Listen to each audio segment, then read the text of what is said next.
Chapter 1, The Female Urologist. Town G, First Choice Hospital, Urology Department. Catherine Williams tilted her head, a look of amusement on her face as she reviewed the medical records, her slender, pale fingers holding a pen, its tip resting against her temple in a relaxed, casual pose. She had worked in the urology department for 2 years, encountering all sorts of men with all sorts of unsavory conditions, yet she still enjoyed teasing the more arrogant ones. She looked up at the man beside her, noting his suit, handsome features, and the clear air of a remarkably capable young man.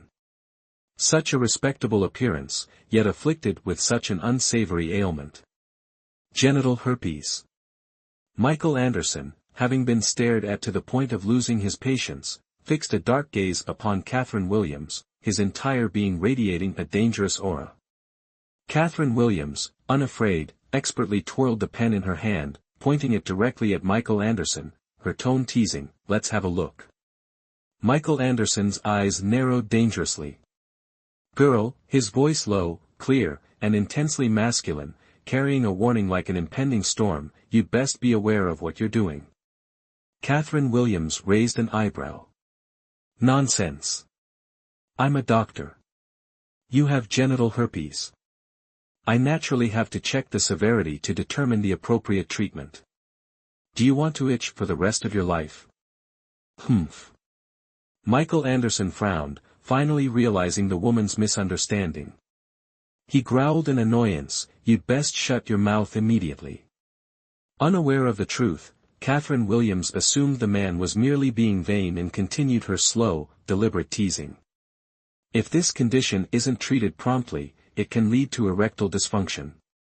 Look at you, so handsome. If you become impotent, so many women will be deprived. Be good, take your pants off, and let me see if you're still intact.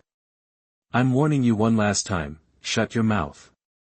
Michael Anderson's voice was cold, laced with a chilling darkness. "And what will you do if I don't?" Catherine Williams' amusement intensified, her smile deepening. She had a simple pleasure, teasing self-righteous hypocrites. She smirked, poking Michael Anderson's pants with the tip of her pen, her taunting tone returning. "Not taking them off. If you really do become impotent later, remember to come find me.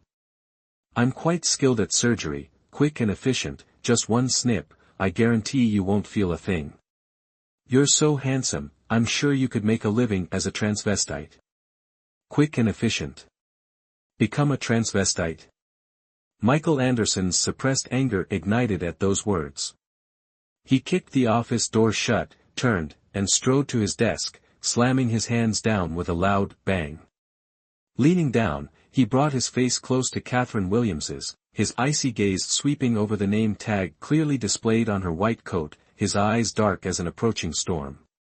"This audacious Dr. Williams, congratulations, you've successfully angered me."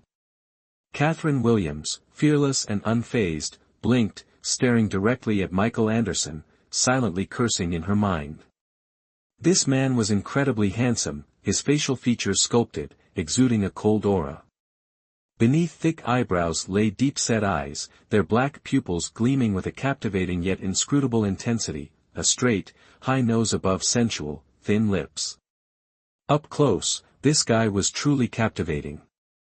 What a waste that heaven would bestow such handsome features upon a man afflicted with genital herpes. Michael Anderson's expression darkened further. Did this woman hail from another planet? First, she teased him relentlessly, then stared incessantly, treating his words as mere whispers in the wind. He spoke with disdain, "Not only are your actions shameless, but you're also a woman whose mouth waters at the mere sight of a man." Catherine Williams finally regained her composure, raising an eyebrow and leaning back slightly, perfectly concealing her inner embarrassment. She smoothly disengaged from Michael Anderson's hold, averting her gaze, her tone casual as she flipped through the medical chart in her hand while responding to the irate patient. As a physician, examining a patient's condition is a matter of course. As for you, Mr. Whatever your name is, it's understandable that you're hesitant to let a doctor examine such an embarrassing ailment. I won't hold it against you. However, you must understand that this is a hospital. If you don't present your issue for the doctor, that is, me, to examine, even the Jade Emperor himself can't cure you." Catherine Williams spoke unhurriedly, not forgetting to tease the man a bit more. It was understandable. Usually, the men who came for examinations and were teased by her would put on an act, their bravado fading after a few words. Today was an exception. She had encountered someone unafraid, someone who, conversely, ignited her fighting spirit. Michael Anderson grew increasingly irritated as she spoke. He hadn't expected to encounter such a flippant doctor at the hospital, let alone a woman. Indeed, the existence of women was solely to bring calamity upon mankind. No wonder Confucius, 2,000 years ago, uttered the wise adage, "Women and petty people are hard to nurture." Seeing Catherine Williams's smug expression, Michael Anderson rubbed his temples, snatching the medical chart she was examining and tossing it aside. The chart's folder landed on the table with a thud, shaking the entire surface. "Well, esteemed physician, with such profound medical expertise, do you even need a chart? Examine me yourself. I want to see what you can diagnose from me." Michael Anderson sneered. This time, he wanted to witness the dumbfounded expression of this arrogant woman. When she discovered her utter and complete misdiagnosis, he'd see how she'd extricate herself from the situation. Hearing this, Catherine Williams paused, momentarily stunned. Had she just been counter-teased? How amusing. It seemed this man was no ordinary individual. Such a hostile personality, yet afflicted with this particular ailment. Women these days were becoming increasingly enigmatic. Sighing, Catherine Williams lazily shifted her chair to the side, half her body extending beyond the table, leaning in with an amused gaze fixed on Mr. Anderson. Then, she extended her hand in a gesture of invitation, her expression nonchalant. "Please." A hint of amusement flickered in Michael Anderson's eyes as he leaned closer to Catherine Williams. The distance between them was now significantly less than before, just a slight movement more, and they would. A handsome face suddenly drew near. Catherine Williams's large, bright eyes blinked. Though her faint-hearted little heart pounded, she couldn't deny the man's undeniably attractive appearance. Dr. Catherine Williams, unlike other women easily infatuated, considered herself a woman of principle, not easily swayed by charm. An unexpected force at her waist compelled Catherine Williams to rise, placing her in a compromising position facing the man. How can one truly grasp the situation without personal involvement, merely observing from the sidelines? Michael Anderson's breath warmed Catherine Williams' face. His long arms tightened, pressing Catherine Williams closer, inhaling her subtle fragrance before murmuring in her ear, "I believe you must experience it firsthand to truly understand." Catherine Williams, momentarily stunned, found herself trapped between the desk and Michael Anderson, her temper flaring. Ignoring his attractiveness, she glared, "I warn you, touch me, and I'll break your legs." Michael Anderson smirked, seemingly deaf to her threat, his finger toying with her name tag as if pondering, "Then let's see what you're capable of." Capable? Was his hand deliberately placed there to test her capabilities? Catherine Williams scoffed, her right foot shooting out towards Michael Anderson. Today, she would show him precisely what she was capable of. Anticipating her move, he blocked her kick with his knee, smoothly leveraging her momentum to pin her on the desk. Michael Anderson, now hovering over her, a smirk playing on his lips, taunted, "Such a forward woman." His sarcasm fueled her anger, her hand rising to slap him, only to be intercepted and pinned down further. Their bodies pressed close, Catherine Williams catching the faint scent of tobacco on him. "A bit of assertiveness is necessary to persuade you to be examined. Your robust appearance belies your condition. Now, kindly remove yourself before I lose my composure," Catherine Williams retorted, unyielding. Though quick-tempered, she was not foolish. Sensing the intentions of the arrogant man, she recognized her advantage.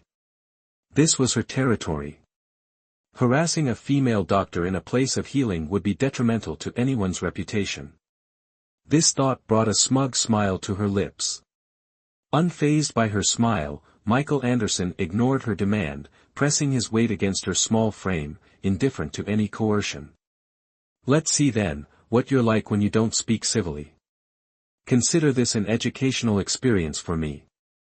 Michael Anderson deliberately countered, confident that this woman understood his implication. Today, he would demonstrate the consequences of provoking him to this woman. Want to play games? I don't have time for your games. If you're not here for a medical examination, please leave through the exit on your left. Don't waste the time of other patients. Catherine Williams' breathing became erratic as her eyes widened, a feeling of intense frustration building within her. Hearing her breathing, Michael Anderson raised an eyebrow, finally recognizing this woman's vulnerability. She spoke boldly, but he sensed her inexperience.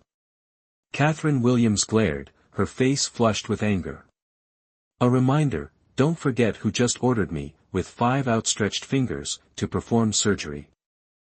Furthermore, consider my touch a privilege.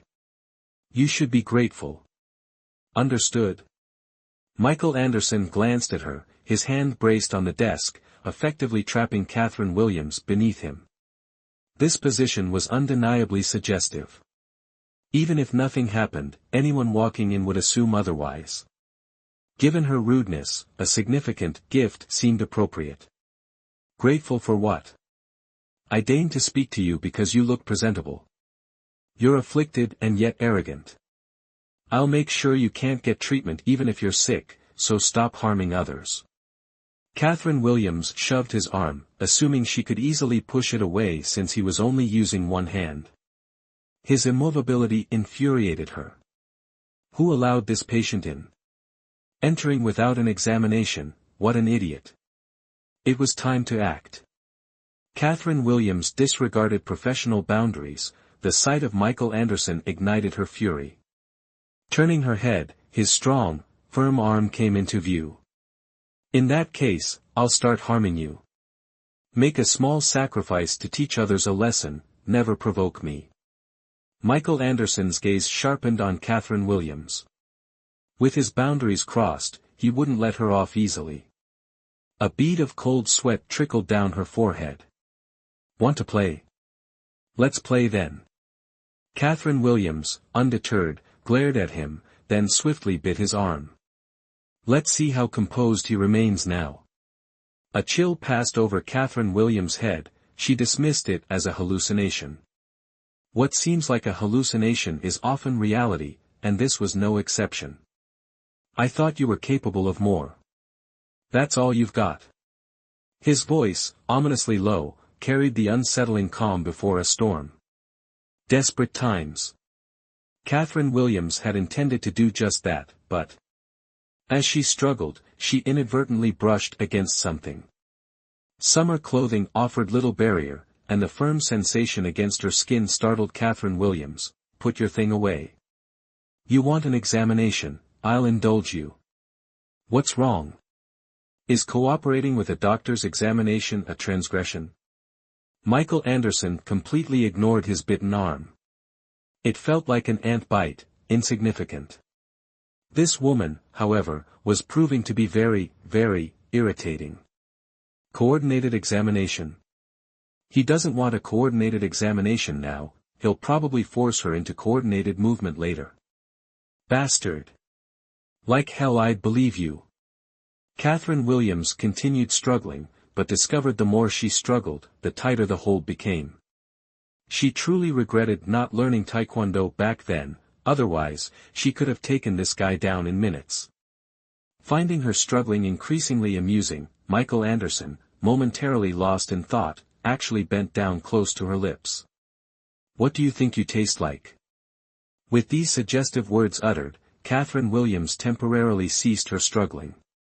Her mind raced, this was an unprecedented situation. She, Catherine Williams, could smoothly resolve any trouble encountered. But now, clearly, this wasn't the case. Definitely not a taste you'd enjoy. Catherine Williams retorted defiantly. Michael Anderson unexpectedly spoke in a gentle tone, continuing, even better. Having spoken, he deliberately moved even closer to Catherine Williams. Catherine Williams gritted her teeth. Would the purity she had preserved for over 20 years be taken by a man with genital herpes? Lost in thought, she was again groped by Michael Anderson, causing Catherine Williams to shudder.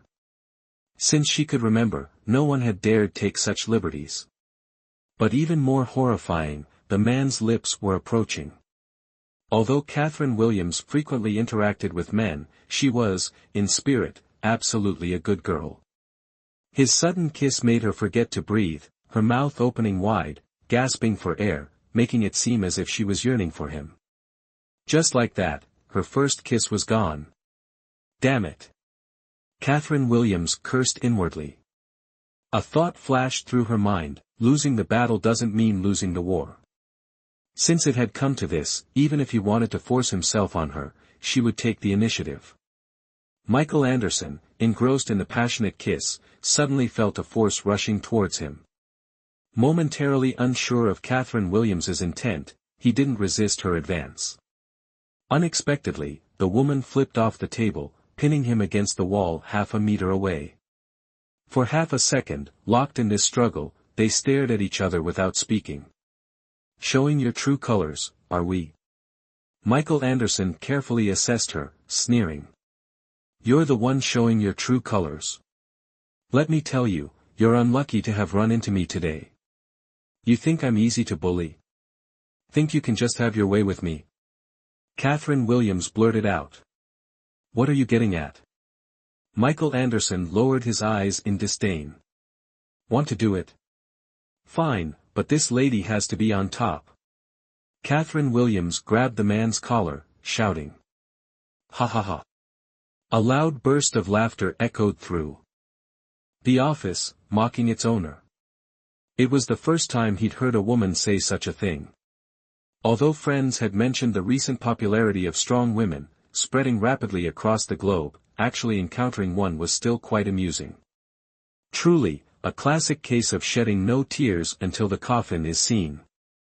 This laughter crushed more than half of Catherine Williams's imposing aura. She was utterly serious, yet this man mocked her. Brave, indeed. Only. Michael Anderson looked at her meaningfully. Only what? Before she could finish, a dizzying spin sent stars flashing before Catherine Williams's eyes, followed by the sight of someone's face. Only, their positions were reversed, she was now the one pressed against the wall. Michael Anderson's eyes narrowed dangerously as he continued his previous statement, you have no such opportunity. As she was about to retort, a deep voice resonated above her, becoming my woman isn't impossible, you just need to be obedient and still, refrain from provoking me, and I'll grant you a chance to seduce me. What kind of joke is this? Who do you think you are? Catherine Williams finally found an opening to roar. She had encountered arrogant individuals, but truly, never a man this conceited. Who I am, you'll soon find out. The man didn't directly answer her question. This time, Catherine Williams had carefully prepared a retort, intending to unleash it upon him the moment he finished speaking, but she miscalculated. Because this detestable man, taking full advantage of her, preempted her resistance before he even finished his sentence. Even in her dizziness, Catherine Williams could sense the provocative and mocking breath that brushed past her. How many more times would this man toy with her? A spark of defiance ignited within her. Perhaps this man, preoccupied with taking advantage, wouldn't notice anything else. So, using her remaining rationality and strength, Catherine Williams raised her leg again, aiming for his groin. What's that word again? Unreasonable. That perfectly described Catherine Williams at this moment. She knew he would see through her ruse, but she couldn't help herself. Pressed against the wall, her back ached. Despite the summer season, she could feel waves of coldness emanating from the wall. Heavens, why did she have to encounter such a beastly patient? The point was, she, who had never suffered even the slightest disadvantage, was being so thoroughly manhandled by this beast. Her knee, intercepted and firmly held, forced her into complete, intimate contact with the man. If this continued, Would she even remain Catherine Williams? She had to launch a decisive counterattack. While she had been relentlessly struggling and resisting, she inexplicably yielded slightly. Michael Anderson frowned, his immersed thoughts abruptly disrupted. It was precisely this yielding that caused Michael Anderson to lose further interest. He had thought this brazen, sharp-tongued female doctor would be different, but she turned out to be no different from other women, resorting to all sorts of tricks to get close to him. How laughable! At this moment, Catherine Williams's eyes darted around, her initial spirit returning. Wait, perhaps this woman anticipated his reaction and deliberately yielded. After a cold laugh, Catherine Williams was released, and just as she thought she had gained an advantage, a large hand suddenly, as if in a sneak attack, yanked down the white blouse she was wearing. The yank itself wasn't the issue. At worst, the coat would be torn, but immediately afterward, Catherine Williams couldn't bring herself to laugh. Don't you enjoy seducing men? Having seduced me, you won't need to work here anymore. How about it? Isn't that a great deal? The tall figure loomed over Catherine Williams again. This godforsaken man, don't equate harassment with seduction. A great deal? I think it's not a good deal at all. Her white shoulders were exposed to the air in the summer room was slightly humid, and she didn't like turning on the air conditioner, always opening the window under the guise of being close to nature. In an instant, Catherine Williams's shoulders were pressed firmly against the wall. Don't pretend in front of me. Catherine Williams's inner t-shirt had 2 or 3 small buttons at the chest. When her shoulders were pressed against the wall, due to the rough action, the innocent buttons suffered the same fate. This scene was truly tragic. She watched helplessly as the buttons popped open, falling to the floor with 2 crisp sounds, then rolling away. So, she just let this strange man finish her ice cream. Wait a minute, did he just touch her? Catherine Williams's first reaction was to kill him. Coincidentally, the clinic door made a noise and was pushed open. Michael, I just heard. Oh. Victor Anderson pushed the door open and was met with the sight of a woman with delicate features, a tall and sensual figure, and a wide-open shirt standing before him. He immediately felt 2 warm streams flowing from his nose. Reaching up to touch, damn it, his nose was bleeding again. You too. I'm sorry. I came at the wrong time. Victor Anderson apologized while wiping the blood from his nose. Catherine Williams only then came to her senses, turned around, and slapped Michael Anderson. Are you satisfied now? Get out. She raised her hand again, intending to strike again, but her wrist was grabbed by Michael Anderson. This slap angered Michael Anderson, his face darkened as he looked at Catherine Williams and yelled, Get out. This is my office, why should I get out? Damn it, you get out. Catherine Williams shouted. Michael Anderson looked at Victor Anderson. Damn it, I told you to get out. Victor Anderson only then came to his senses, turned, and ran for his life out of the room, slamming the door shut behind him. Catherine Williams put on her white blouse, pulled it close to cover her chest, and turned to walk to her desk and sit down. Passing by the desk, she stepped on a button and angrily kicked it away. Where did I buy this shirt? I'll never buy anything from this brand again. Hush money. A check was presented in front of her, then gently landed on the desk. Catherine Williams had only one thought in mind, to immediately, right now, throw this bastard out. The cold laughter and the silence made the atmosphere in the office stifling. The guts to do it, but not the guts to admit it, right? Catherine Williams finally looked up with disdain, her eyes filled with disgust as she looked at the man. As expected, all men are the same, there isn't a single good one. You don't need to know why I'm giving you hush money, Michael Anderson stated. A physician employed here should possess some self-respect, refraining from spreading rumors and jeopardizing their career. However, leveraging this incident for a scandal after his appointment isn't impossible. Given the payment, this woman should remain silent.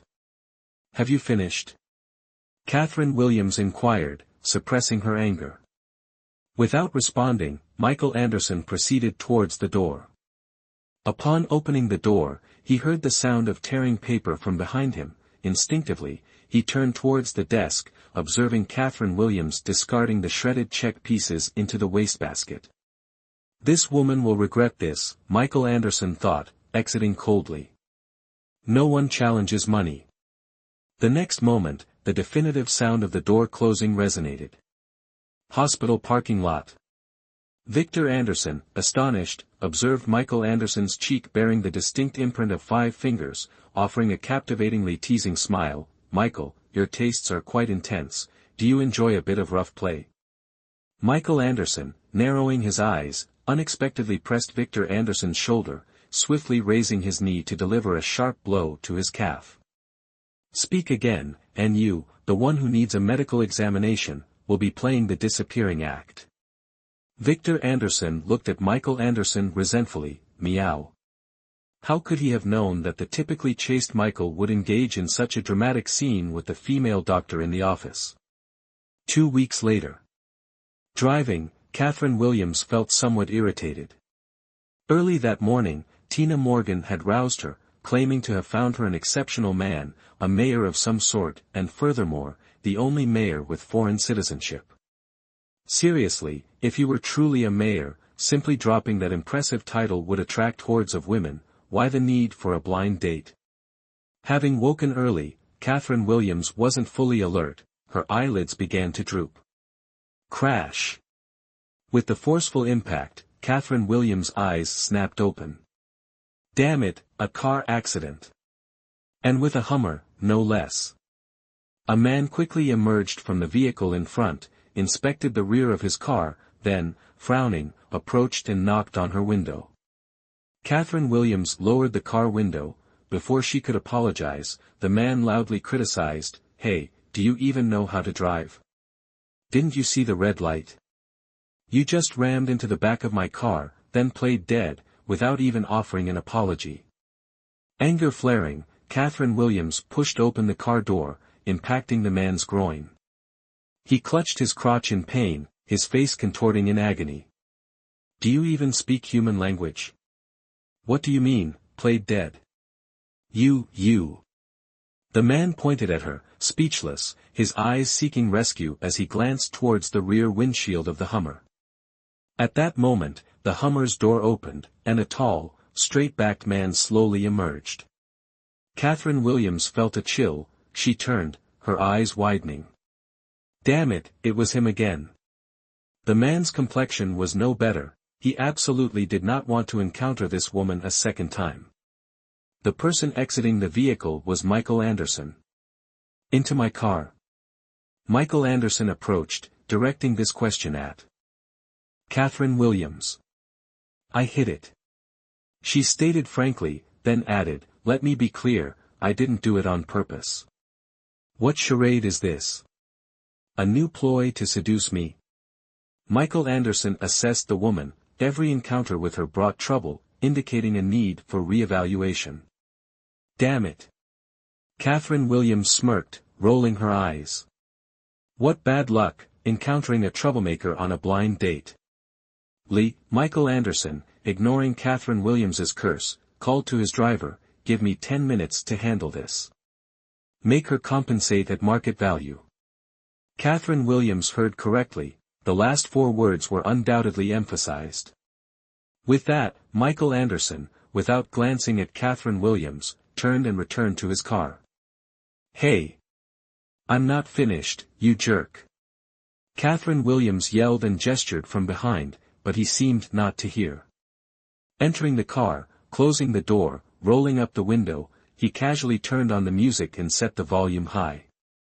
After the previous incident, Michael Anderson had no desire to converse with this type of woman. A strong woman is intriguing, but such a fiery temper is unbearable. If she were wise, she would pay the compensation and leave. However, Michael Anderson forgot he wasn't dealing with an ordinary woman. Open the door. I want to talk this through with you. Repeated knocks on the car window accompanied the woman's booming shouts. Michael Anderson frowned, turning away dismissively, and increased the music volume. The driver, having failed to restrain Catherine Williams earlier, rushed back to stop her, fearing the consequences of any further escalation. "Tell him to open the door." Unable to knock on the window, she could at least speak civilly to the driver. "Miss, please don't make this difficult for me. I'm just the driver, I have no authority. How about we settle the car issue, and then we each go our separate ways?" Though a mere driver, he possessed the necessary eloquence to accompany Michael Anderson. "I also want to go our separate ways, but the price you're quoting is extortion." "Extortion!" Catherine Williams exclaimed, pointing at the rear of the car. "Open your eyes and see how hard I hit it. And you're demanding 100,000. The compensation amount is quite reasonable," the driver responded with a respectful smile. "Reasonable, my foot. It must be that arrogant man who insisted on market value compensation, deliberately inflating the price to provoke her. Fine, I won't talk to you anymore. Lend me your phone." Catherine Williams made a stopping gesture and extended her hand for the phone. Seeing the driver's puzzled expression, she added, "I was in such a hurry this morning that I forgot my phone. I can't possibly carry that much money with me." Another sideways glance was directed at the driver. The driver, rather gallant, wordlessly handed his phone to Catherine Williams. The phone was a small matter, but exceeding Michael's stipulated time would mean the end of his career. Catherine Williams, upon retrieving her phone, fell silent, her fingers tapping the screen. Inside the vehicle, Michael Anderson sat with arms crossed, leaning against the seat. Having stayed up all night reviewing documents, he took this opportunity to rest. At this moment, the driver's side door opened. After a few seconds, the engine remaining inactive, Michael Anderson opened his eyes, glancing forward. "What is it?" The driver, half his body inside the car, wore a worried expression. "Michael, that unreasonable woman wants to call the police. What should we do? Call the police?" "What a delusional woman. Ignore her, drive." Michael Anderson looked coldly out the window, Catherine Williams still flaunting the driver's phone. Catherine Williams's initial intention was to find Michael Anderson's phone number, but the driver had saved all the contacts with similar names, all Michael, Mr. Xia, or something, so she dialed 110, taking the opportunity for revenge. However, as she reveled in her triumph, the Hummer carrying the bastard who had groped her vanished.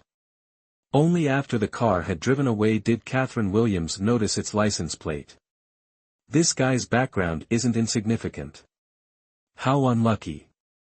Catherine Williams tossed her hair, returned to her car, and threw the driver's phone onto the passenger seat with a disgusted look. Typical rich driver, throwing away a several thousand yuan phone. What bad luck had she encountered to run into this guy? The first time, he took advantage of her, and the second time, he ignored her. Stopping the car, before entering the hotel, Catherine Williams specifically put on a pair of non-prescription glasses, having heard they could ward off unwanted romantic attention. Guided by the staff, she entered the hotel lobby, her eyes scanning the area before settling on a spot near the window. "Catherine, over here." Tina Morgan waved to her. Catherine Williams saw two men sitting opposite Tina Morgan, but their backs were turned, obscuring their faces. She approached and sat beside Tina Morgan, avoiding looking at the men across from them. Tina Morgan enthusiastically began introductions, but Catherine Williams, still not looking at the men, heard nothing. This awkward blind date, if not for Tina Morgan, she wouldn't have bothered attending. But, why did something feel off across from her? She looked up. Unexpectedly, her eyes met a pair of deep, dark ones, her eyes widened, and she quickly removed her non-prescription glasses.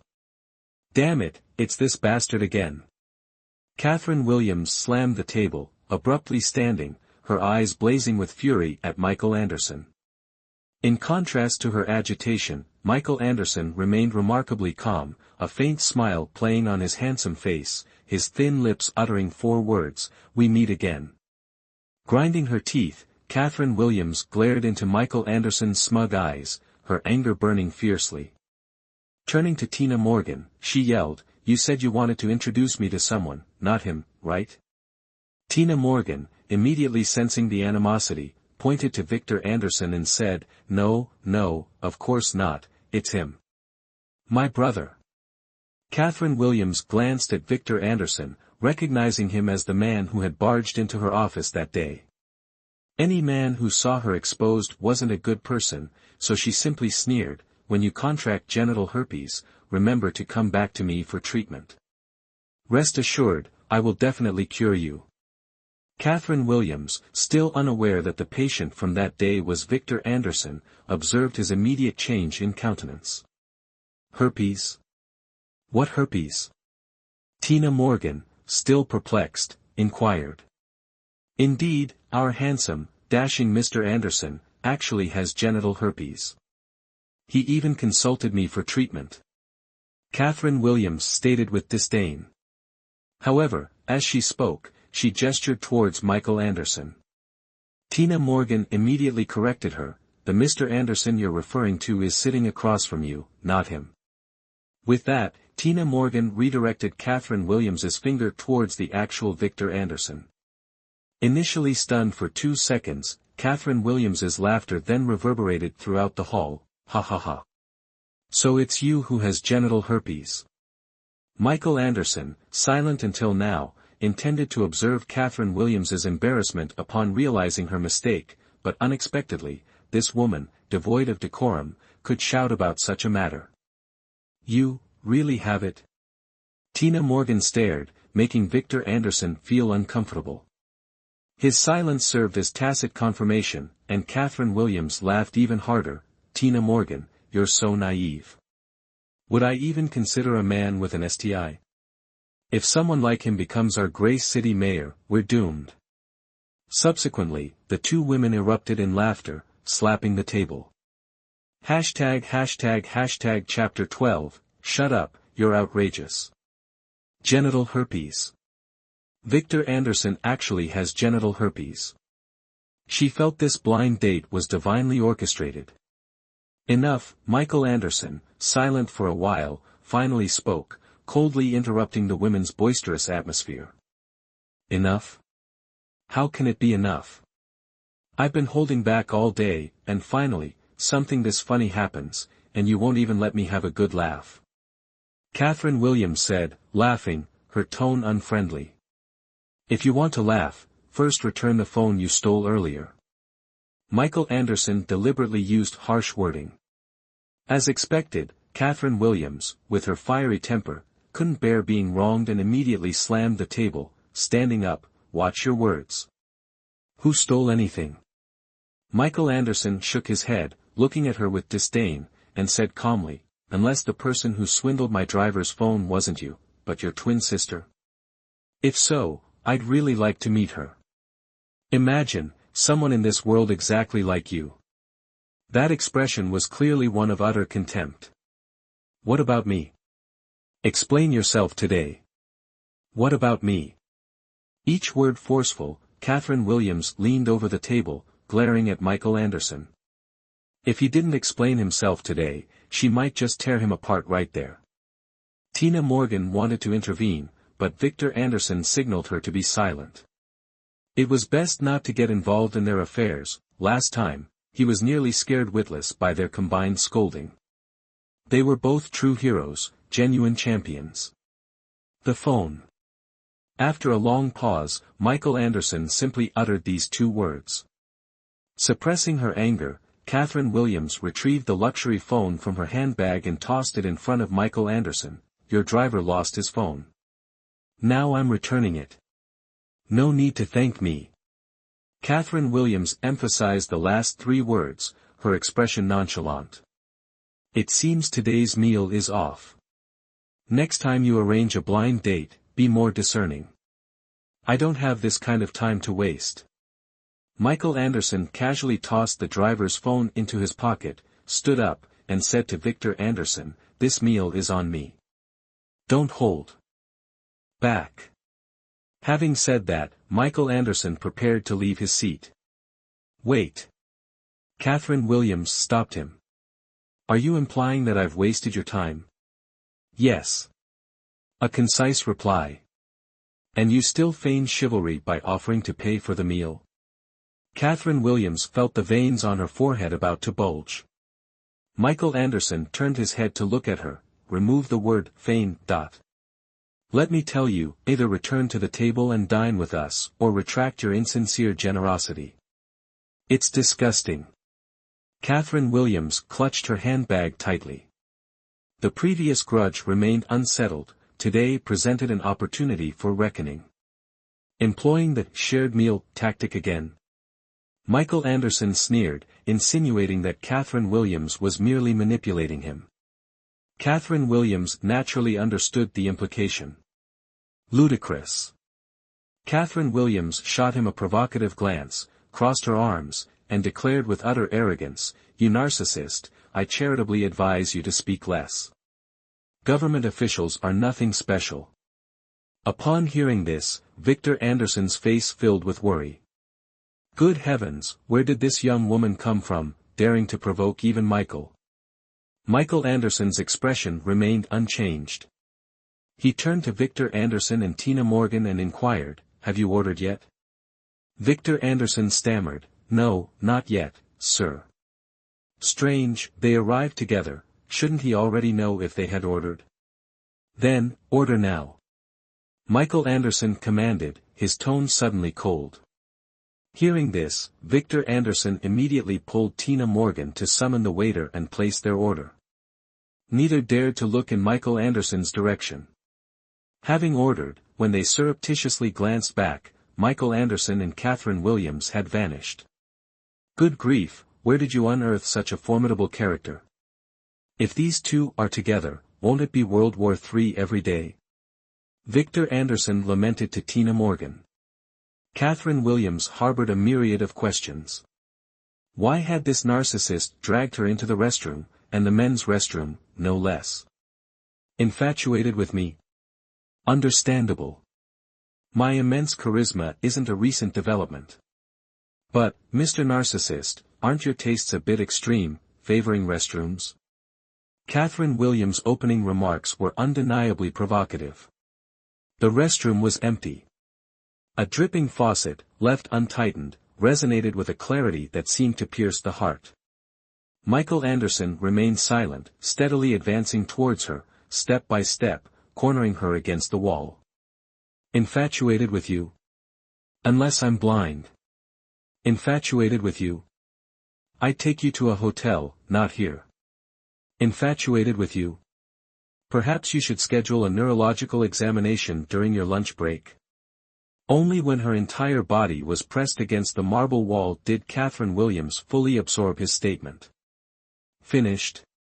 She didn't want a scene, primarily because she wanted this man to vanish from her sight, and for another crucial reason, she was hungry.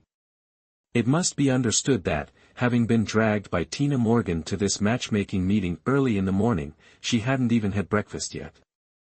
I'm warning you, don't feign familiarity with me. Michael Anderson's frigid tone was not in jest. I'm also warning you, don't always act ambiguously with me, I have no interest in his type. Contempt and disdain dripped from her tone. These strong words absolutely had to be spoken first. If she were dragged into the men's restroom and subjected to unpleasantries, where would she put her face? No enjoyment. I believe you relished it that day. Michael Anderson held Catherine Williams in his embrace, his hands braced against the cold marble wall, a chill permeating the air. It seems you still don't fully grasp the concept of enjoyment, allow me to enlighten you. Catherine Williams raised an eyebrow, spoke, and then lifted her knee to strike the man. This time, she could only succeed, failure was not an option. Chapter 14, Beast, still wanting to humiliate her however, this little trick, how could it possibly succeed? Her persistence despite repeated failures almost moved Michael Anderson. With a cold laugh, his large hand grasped her knee, then forcefully pressed it back to its original position. I find your fondness for it exceeds my expectations. How about I reluctantly bestow a reward upon you, allowing you to be satisfied once. His words, laced with temptation, also revealed a hint of threat, his deep eyes fixated on her. Help! Someone wants to rape. This sentence could not be shouted, because Michael Anderson, finding it bothersome, directly used his mouth to stifle her cry. This woman, despite her fiery personality, possessed a pure fragrance, quite different from the impression she gave. Like a haunting, it made it difficult for Michael Anderson to let go. Her desperate struggle finally had an effect, or perhaps Michael Anderson realized he was doing something foolish. He released Catherine Williams and looked at her closely. I'm actually this infatuated with a woman. Bastard, what do you want again? Catherine Williams reflexively asked, immediately revealing a look of regret. Wasn't this question giving the other party an opportunity? A single man and a single woman, alone in a room, can you not imagine what might happen? Michael Anderson lowered his head, his words a near whisper in her ear. Not everyone is as despicable as you. Catherine Williams, kindly, reminded him. Despicable? This is a normal human need. His cold, emotionless smile only amplified the sinister aura emanating from him. I don't need you for it. Catherine Williams raised a leg, unyielding, and once again kicked mercilessly, but as she lifted her leg, the beast saw her intention. His long leg braced between hers, blocking her movement, his large frame pressing down, pinning her against the restroom sink. Bastard! Pressed against the sink, Catherine Williams gritted her teeth, cursing Michael Anderson's 18 generations of ancestors. You should know, in this situation, the more you resist, the more it shows you want it. Michael Anderson gripped her chin with his fingers, seeing a flicker of stubbornness in her eyes. Refrain from associating those women with me, if you will. A rhetorical question, laced with disdain for his perception of women, was posed. Oh. Michael Anderson's handsome face deliberately drew closer. And how do you differ from them? Isn't the ultimate objective to ascend to a higher position? The contemptuous tone incited Catherine Williams' unwarranted anger. Falsely accusing her of theft wasn't enough, now, he intended to humiliate her further. It seemed this meal was meant for him to savor to the fullest. Catherine Williams' mind raced, she understood the wisdom of yielding to a superior force. Unable to confront him directly, she would resort to cunning. Her brow suddenly smoothed as a smile formed, her tone shifting. Since you've seen through me, I have nothing more to say. Considering this and the previous 2 incidents, let's call us even.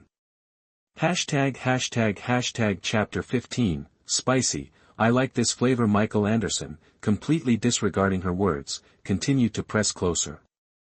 Catherine Williams maintained her composure. I said, we're even. Michael Anderson narrowed his eyes, his expression that of a spectator at a play, eager to witness the extent of this woman's shrewdness. Fine, if you won't speak, I will, Catherine Williams said, a radiant smile belying the curses she inwardly heaped upon him. Currently, your very existence is repulsive to me, even the scent of you is utterly abhorrent. So, may she depart now? This time, Michael Anderson abruptly halted his advance, his narrow, dark eyes gleaming with amusement as he regarded the woman before him. Your words are quite sharp. His fingertip traced her lips, caressing them twice. Catherine Williams, unaccustomed to such attention, felt a wave of discomfort. Despite her usual boldness, this level of provocation was pushing her limits. Now, her chin was swiftly captured in his grasp. The man's fingers tightened slightly, forcing Catherine Williams' mouth open. Your temperament is quite fiery, but I enjoy spicy things. Consider this your invitation, I'll indulge you. How about that? His lips brushed against her cheek. Let go. Release me. She trembled with a mixture of anger and mortification. Amusement flickered in Michael Anderson's eyes as his tongue deliberately grazed hers. What if I refuse? What can you do? Catherine Williams gritted her teeth and swung her fist, aiming directly for the man's temple. Thud. Michael Anderson, engrossed in the pleasure of teasing her, was caught completely off guard by her attack, taking the blow squarely. The momentary disorientation caused him to release his grip and stumble back 2 steps. Catherine Williams seized the opportunity to flee. Going somewhere? Michael Anderson quickly recovered, his large hand seizing her collar, dragging her back and forcefully pressing her against the sink. Suddenly, he found himself intrigued by this untamed woman. The more she struggled, the stronger his desire to possess her became. Enraged, Catherine Williams spat, "Believe it or not, I'll fucking kill you." "I don't believe you." "Because before that, I will play you to death." The last sound had just ended when Michael Anderson pressed closer.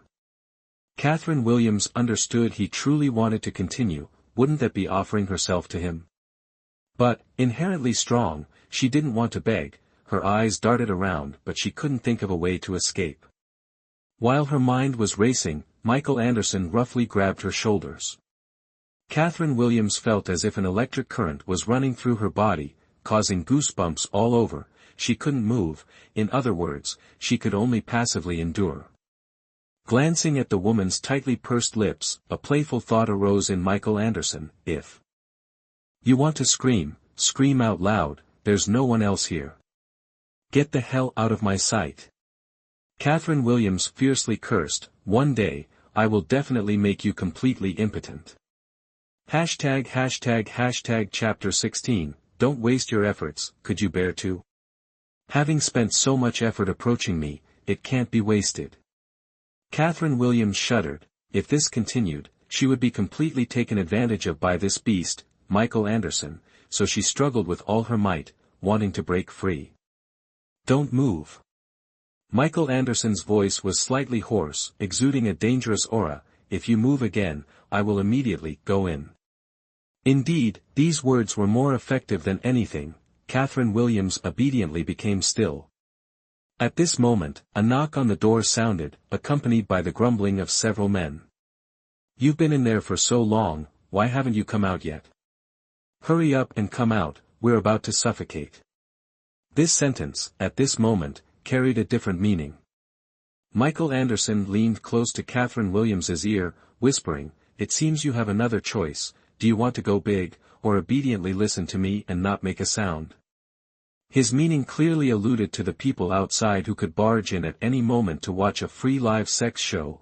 This was definitely not the outcome she desired. There's always a way to handle this woman, because in the end, she's just a woman. Although he intensely disliked women, they also brought him much amusement after he toyed with them. Catherine Williams gritted her teeth, she would endure. At this moment, the knocking on the door sounded again. Michael Anderson irritably grabbed a bottle of hand sanitizer from the sink and threw it towards the door. Just then, Catherine Williams gracefully wrapped her arms around his neck and forcefully planted a kiss on his lips. Short and powerful. After she let go, the sound still echoed in the bathroom. "If you have the guts, let them come in and see who was forced into a kiss in this indecent place." Catherine Williams smoothly slid down from the sink, adjusted her dress, and also, "Next time you want to go big, remember to change the location, the bathroom." "Do you really think I'm afraid?" The feeling of her feet back on the ground was truly wonderful. "Don't underestimate women, and especially don't underestimate me." Before leaving, Catherine Williams said to the expressionless man standing still, then turned around with a beautiful smile. Turning, she elegantly lifted her skirt and departed. Finally one around. Who's kidding who? She is the fearless Catherine Williams. Michael Anderson stood motionless behind her, the color in his eyes deepening to a somber hue. Who was this untamed, sharp-tongued woman? Catherine Williams returned to the main hall, ate her fill with the other two, and then left. Michael Anderson did not reappear. When asked what had transpired between them, Catherine Williams merely shrugged nonchalantly and uttered 4 words, "I straightened him out." Each word resonated with the victor's exhilaration. After the meal, she bid farewell to Tina Morgan and drove home. Upon entering, her recently joyful heart leaped into her throat. This time, genuine fear gripped her. "Nicholas Harper, what are you doing here?" Indeed, even for someone as fearless as she, there were individuals she preferred not to encounter, individuals who could evoke a sense of panic. Chapter 17, Why should I report to you? Catherine, what manner of speaking is that with Nicholas? Catherine's father observed his daughter, moments ago showered with praise, now disheveled, a peculiar smile plastered on her face, her attire askew, bursting into the house. He felt a pang of embarrassment, his expression darkening slightly.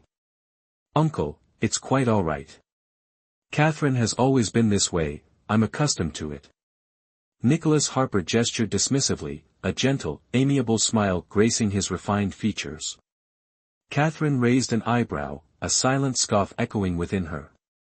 Nicholas Harper was undoubtedly the type whose outward purity masked a dark interior, a man of ruthless methods and decisive action. How else could he maintain his position as the leader of the Lite Diem Mon? In the foyer, after changing into house slippers, Catherine tossed her handbag onto the sofa and plopped down with a thud. Her gaze, cold and distant, fixed on Nicholas Harper. "What brings you here?" "Catherine." "Uncle, I find Catherine's manner of speaking quite charming." Nicholas Harper maintained his composure, his smile unwavering, his demeanor so natural as to be beyond reproach. Mr. Williams glanced at Nicholas Harper, offering no further comment, simply stating, "I'll instruct the staff to prepare lunch." He then turned and departed. Only the two of them remained in the living room. Nicholas Harper took a refined sip of tea, his gaze drifting towards Catherine. "I heard from your father that you recently had an outing with Tina Morgan. Where did you two go?" Catherine's eyes widened immediately. "Where we went."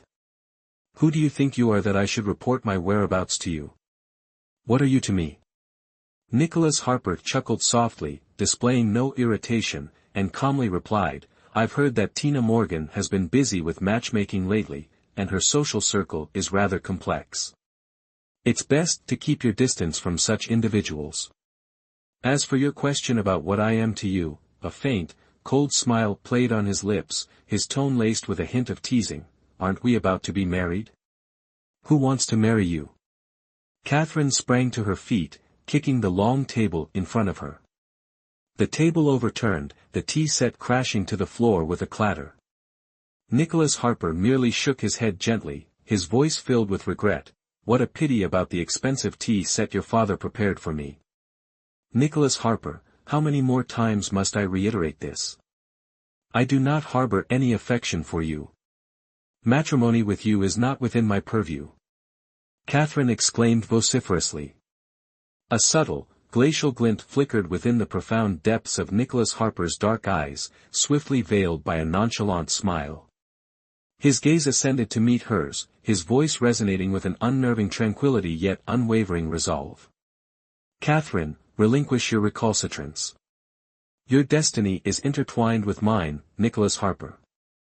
Is this not the preordained arrangement orchestrated by our families?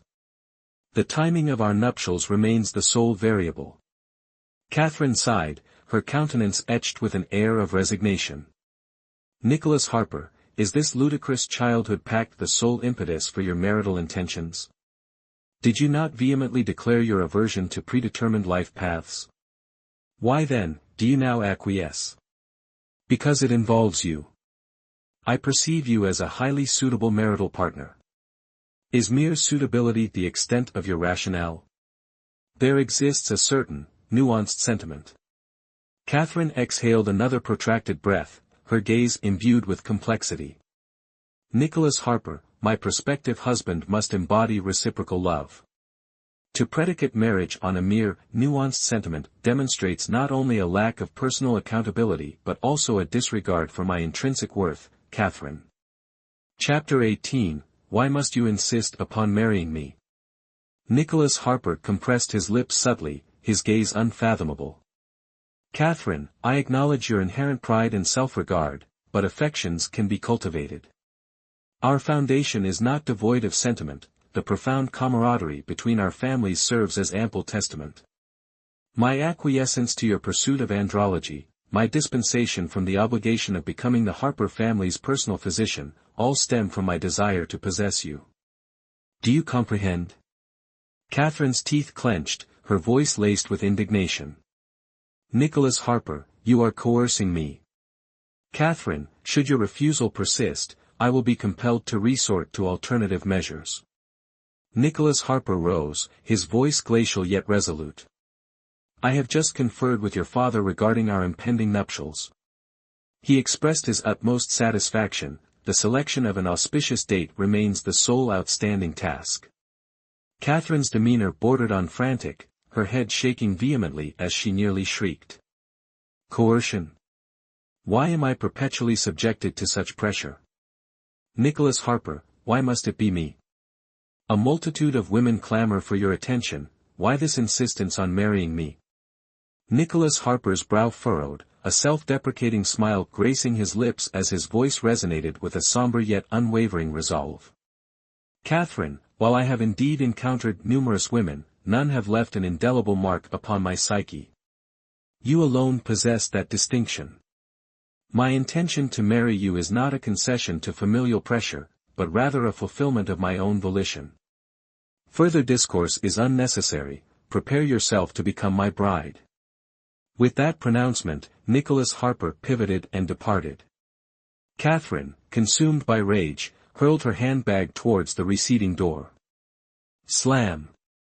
A resounding crash reverberated, prompting Williams, her father, to emerge from the kitchen. What transpired? Where is Nicholas? Catherine's petite face contorted in a grimace of frustration as she exclaimed. Nicholas, Nicholas. It's always Nicholas. If you adore him so much, why don't you just marry him? Why drag me into this? This child. Catherine, Catherine. Before Mr. Williams could finish his sentence, Catherine turned and ran straight to her room. 3 days later. Lustrous Charm, one of the most luxurious entertainment venues in Grace City. Inside the private room, loud music blared, 2 dancers on the bar contorted their bodies, performing provocative and suggestive movements. Michael, you'll be investing here soon, so you must take special care of us. A bald, obese man with a protruding belly offered a glass of wine. He was CEO Stevens of a large private enterprise in Grace City. Michael Anderson glanced at him, showing no intention of taking the glass. Moreover, he had no interest in such places of entertainment. He likely accepted this man's invitation because CEO Stevens kept clinging to Victor Anderson. Out of loyalty to his friend, he reluctantly showed up. Michael, give me some face. Victor Anderson nudged Michael Anderson with his elbow playfully, and only then did Michael slowly raise his eyelids, lift the glass, and take a small sip.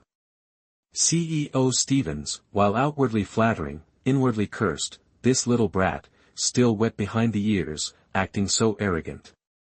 Just wait until the drug takes effect, I'll take your picture then, and you'll have no choice but to obey. Having said that, CEO Stevens signaled to a gaudily dressed woman beside him. Understanding his intent, she poured a packet of powder into the wine glass discreetly, swirled it, then stood up, swaying her hips as she approached Michael Anderson and sat down close to him. ####Chapter 19, the girl, so bold her arm rested on his shoulder as she brought the wine glass to his lips. Michael, congratulations on your promotion. This is to you. Michael Anderson narrowed his eyes, and after a long moment, coldly snapped, get lost. Michael, Victor Anderson, slightly intoxicated, patted Michael Anderson's shoulder. Since you're here, enjoy yourself. Why the constant frown? Michael, the woman purred, pressing closer. My arm is getting tired. Indulge me. Michael Anderson didn't even glance at the woman, directly taking the wine glass and draining it. Beautiful dancers, suggestive music, Michael Anderson felt the scene before him blurring, a fire of desire igniting within him. How audacious. Michael Anderson looked at CEO Stevens with a chilling gaze. He dared to play tricks right in front of him. But now was not the time to settle accounts with CEO Stevens. This potent aphrodisiac was not easily countered. He needed a woman. Standing up, Michael Anderson strode quickly towards the exit. The woman beside him hurried after him, clinging to his waist, her fingers brushing against him intentionally. "Michael, why are you leaving so quickly?" Michael Anderson's deep eyes flashed with a sharp, cold glint. "Get lost." Startled by his gaze, the woman instinctively released her hold. Sensing something amiss, Victor Anderson hurried over and asked, "Michael, what's wrong?"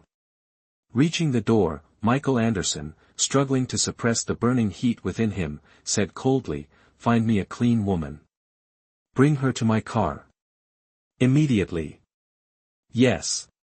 Victor Anderson, startled, immediately grasped the situation upon seeing Michael Anderson's expression, yet questioned whether the woman he desired could be so easily obtained.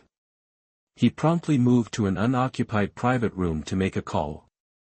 Catherine Williams, clutching a bag of clothes, ran for her life as two imposing men pursued relentlessly, shouting, "Miss, stop running. Young Master Harper summons you for marriage. Marry your head. Tell Nicholas Harper I'd rather die than marry him." That Nicholas Harper, the scoundrel, anticipating her escape, had stationed numerous men around her house, lying in wait. Humph, she was Catherine Williams, he had the mastermind's plan, she had wall-scaling expertise. Under the cover of nightfall, clad in tight-fitting night attire, she slipped away through a tunnel dug since childhood, yet he still discovered her. Catherine Williams quickly turned into a dark alley, noticing a Hummer parked there, then glanced back at the two men, they seemed not to have followed. Click. Without hesitation, Catherine Williams pulled open the car door and jumped in. The owner of a Hummer was undoubtedly wealthy and influential. If seeking refuge, one should seek it with someone powerful. Within the spacious vehicle, Catherine Williams' petite frame huddled in the back seat as she heard two hurried footsteps pass by, pause briefly, then continue. Waiting a moment longer, she cautiously peeked outside. Indeed, the two men were gone. #### Chapter 20, Yell what, just die already. Gasp, gasp. At that moment, Catherine Williams heard heavy panting. Turning, she saw a shadowy figure leaning against the passenger seat, one hand clutching their forehead, breathing with increasing difficulty, seemingly in great distress. As a physician, her professional instincts told her this person was experiencing a stroke. Quickly rising, she approached, gently supporting the man, and looked closely. Damn it, it was him. What a twist of fate. Touched, Michael Anderson felt a jolt of electricity course through him, amplified by the woman's natural fragrance, igniting his desire. He assumed it was Victor Anderson's men, but upon opening his eyes, he saw Catherine Williams' beautiful face. His gaze turned icy as he barked, "Get out." Annoyed, Catherine Williams retorted, "What does your life or death have to do with me? Why are you yelling?" The man struggled to endure, his hair damp with sweat. Observing Michael Anderson's strained composure, Catherine Williams felt it would be a violation of her medical ethics to abandon him. "You are in grave danger, failure to receive immediate medical attention could be fatal. Stop pretending." Catherine Williams then propped Michael Anderson upright, pressing his philtrum and chest. Knowing nothing about emergency care, her actions, instead of helping, seemed to worsen his condition. Catherine Williams felt a surge of fear. Her intentions were good, but if a fatality occurred, it would be disastrous. "Enough, leave." Michael Anderson gripped her wrist, his voice a harsh command. "I'm leaving." "What are you going to do, wait to die?"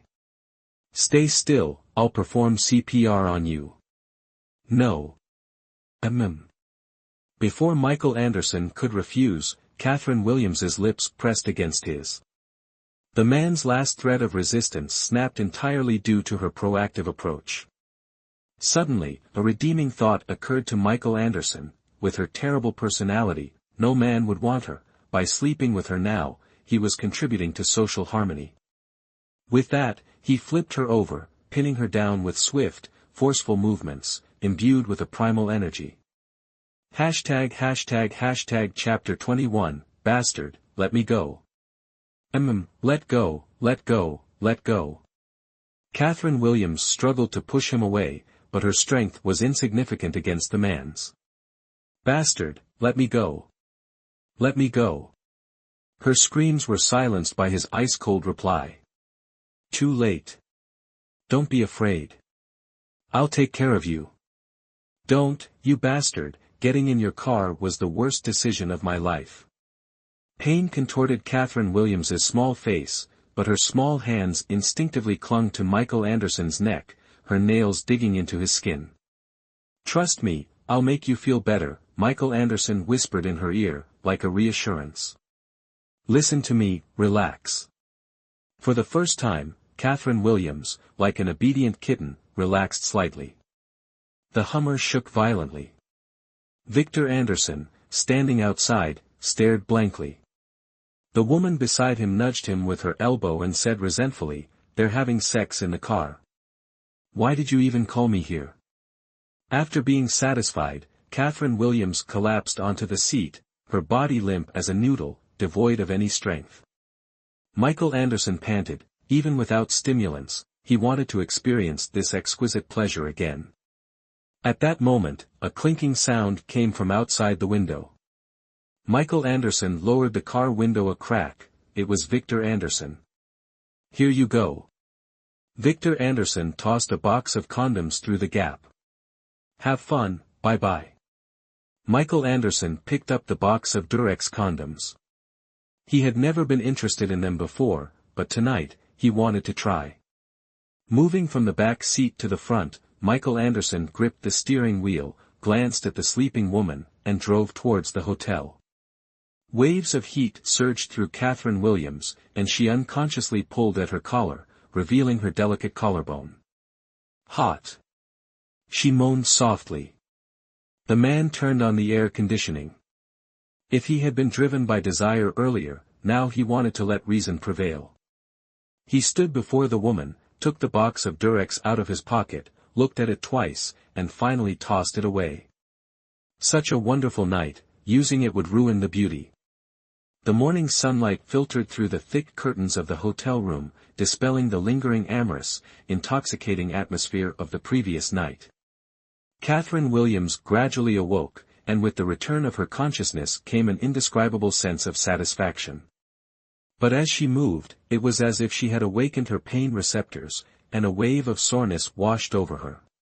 Her eyes opened, yesterday's images flashing before her, the man's low, heated panting, his satisfied growl, and finally, the agonizing transition from girl to woman. She closed her eyes in despair. A woman's most precious first time, stolen like this, by the bastard who teased her relentlessly. She had to kill him. But the room was empty, he was nowhere to be seen. Damn it! How could he be so despicable? Use her and run? It didn't matter, she'd dig him out even if it meant turning over every inch of the earth. Catherine Williams sat up, wincing, pulling the sheet over her chest. Her clothes were gone. She had to settle for a hotel bathrobe. Bathrobes were usually in the closet. As she got out of bed, the bathroom door opened. Reflexively, she looked over to see Michael Anderson emerging, toweling his hair. The first second, stunned silence. The second, ah. Catherine Williams snatched the sheet around herself, glaring. Stop staring. Turn around or gouge your eyes out. Michael Anderson raised an eyebrow, turning slowly. A little late for that. Last night. Ah. Catherine Williams yelled, cutting him off. Fury surged through her. She grabbed a bathrobe from the closet, slamming the door shut. Fighting. The lingering discomfort, she marched to Michael Anderson and raised her hand. Michael Anderson frowned, catching her hand. You should really try a different tactic. Tactic my ass. Catherine Williams raised her knee. I'll castrate you. His legs were longer. A slight lift blocked her. Don't forget, it gave you quite a lot of pleasure last night. Sure you want to destroy it? His voice was laced with innuendo. Catherine Williams's pretty face flushed crimson.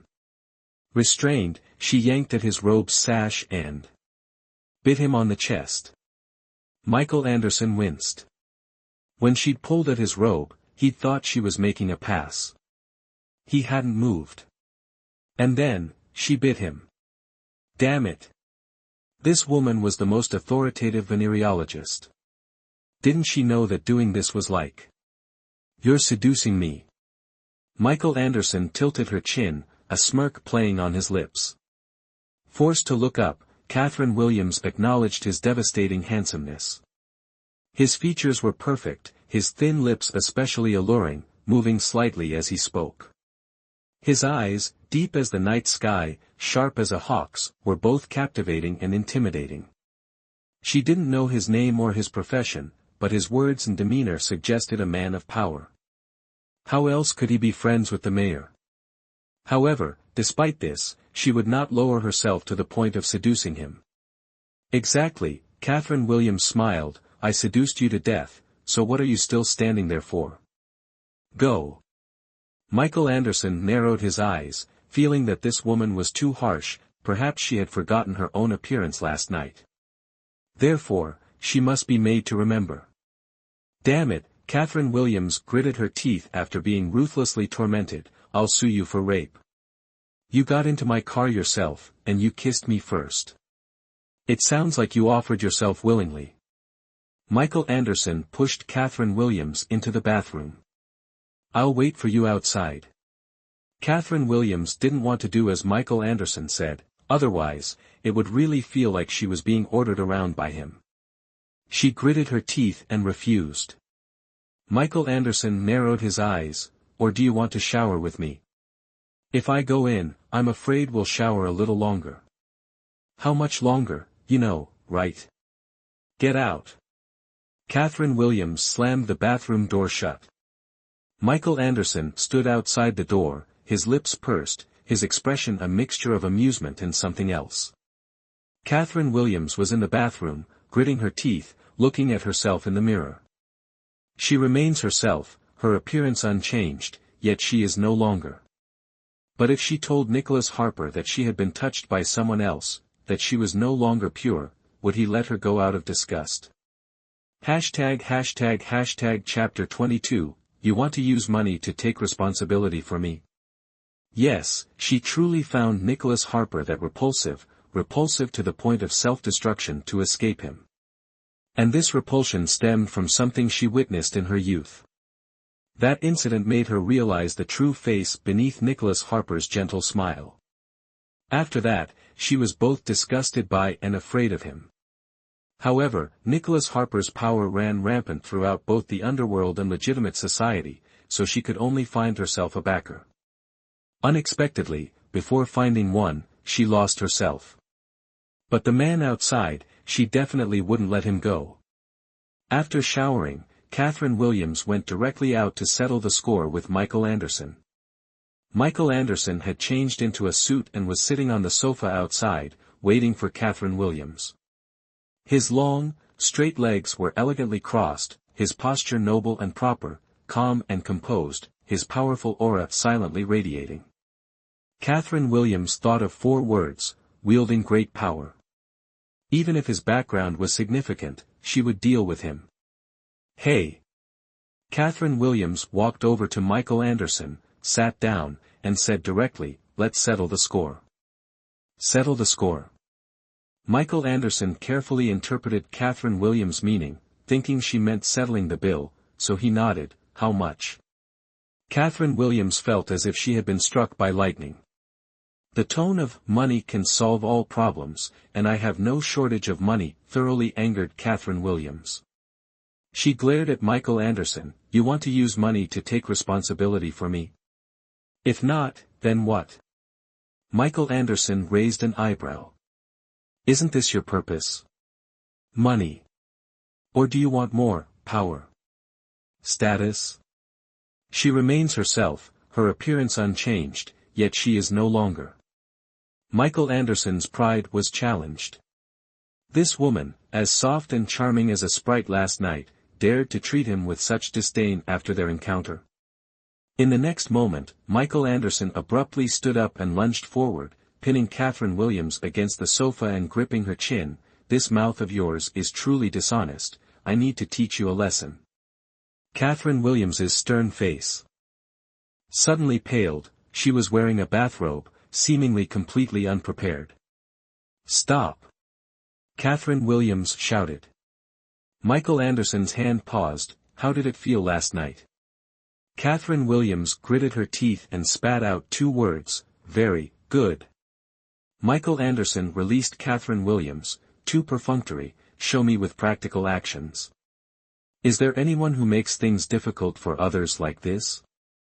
Catherine Williams wanted to bite Michael Anderson to death to express herself, but her strength was no match for this man, a fact she had already recognized.